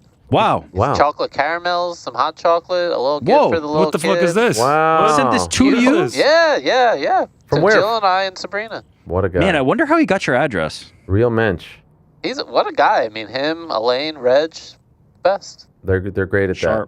I did ask you for a registry, and you kind of no-sold me to my. I said to everybody, don't get me anything. Yeah, and somehow he bypassed PT didn't this. actually ask. So he just sent it. I like how Jordan framed that as "Don't get me anything." Yeah. Like it's not for you, brother. It's for the kid. Sorry, you're right. Don't get us. Well, the chocolate's not for the kid. It was specified in the note from PT. Yeah. I like that. That's good by Pizzi. Also, how did he get your address? I assume EP Eric. Hard. That should have prompted you to do something for all of us. Like, hey, no. Here's Mosayed 4867 NBA Trivia Tuesday for historian Helwani. Who was the New York Knicks' first head coach? Easy work. 1946, 1947 season. By the way, back then it wasn't known as the National Basketball Association. It was known as what? The Basketball Association of America. The very first game happened on, I believe, November 1st. It was at Toronto's Maple Leaf Gardens. The first person to score a basket for the Knicks, Ozzie Shetman. Their coach, Neil Colahan. I believe one season, And he didn't last very long, and I don't think the Knicks won that year. Well, I know they didn't win that year because they only won in 1970 and 1973. But you do know what is happening in about 6 hours' time. Well, the game starts at 8:30, so maybe 6.5. The 52-year drought end, and it's going to be fantastic. Here's one more. Hakujin Otaku. Ariel asks questions like a Brit nowadays. Upspeak.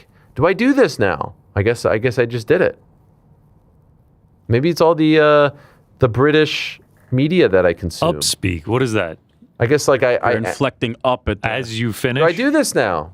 Yeah, I mean now you did it on purpose. Is this something that you do? By the way, is it a bad thing or is it a good thing? I think it's just a thing. Yeah. Yeah, I don't know if that's good or bad. Very British of you, though. Okay. Gentlemen, we're out of time. You guys have a plane to catch. See ya. Gotta go catch it. Wow. Nick's having an awful day because he was quick on the draw with the music. There was no dilly-dallying there. Like, he is just done. I'm trying to get better at this. No, Nick, you're doing a fantastic job. Appreciate you. All right, so this is the situation.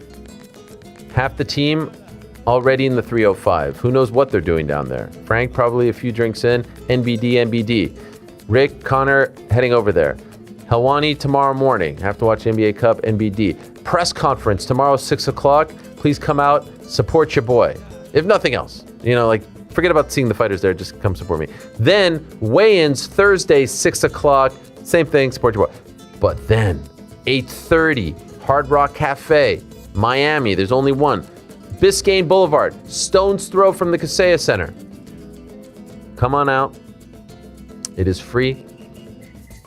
Entry fee not required. Username not required. Password not required. There is an open table link that I have posted on Instagram, Twitter. Reserve your spot. Limited seats. We got the numbers. Looking fantastic. I'm not even sure what the capacity is, but we have to be very, very, very close at this point. So if you want to be there, myself, the whole squad, Jorge Masvidal, Kayla Harrison, questions, meet and greet, a grand old time. It's going to be great this Thursday. That's December 18th. And then, of course, the fight, Netflix, 8 p.m. Friday, prelims before Kaseya Center, Jake Paul, Anthony Joshua, and then we'll be back on Monday to talk about it all. What a time. What a time. No show tomorrow. We are giving you Fight Circus, Uncrowned Film debut at 1 o'clock, Crack on Thursdays. Stay tuned for Friday. Back on Monday, same time, place. Peace. I'm out of here.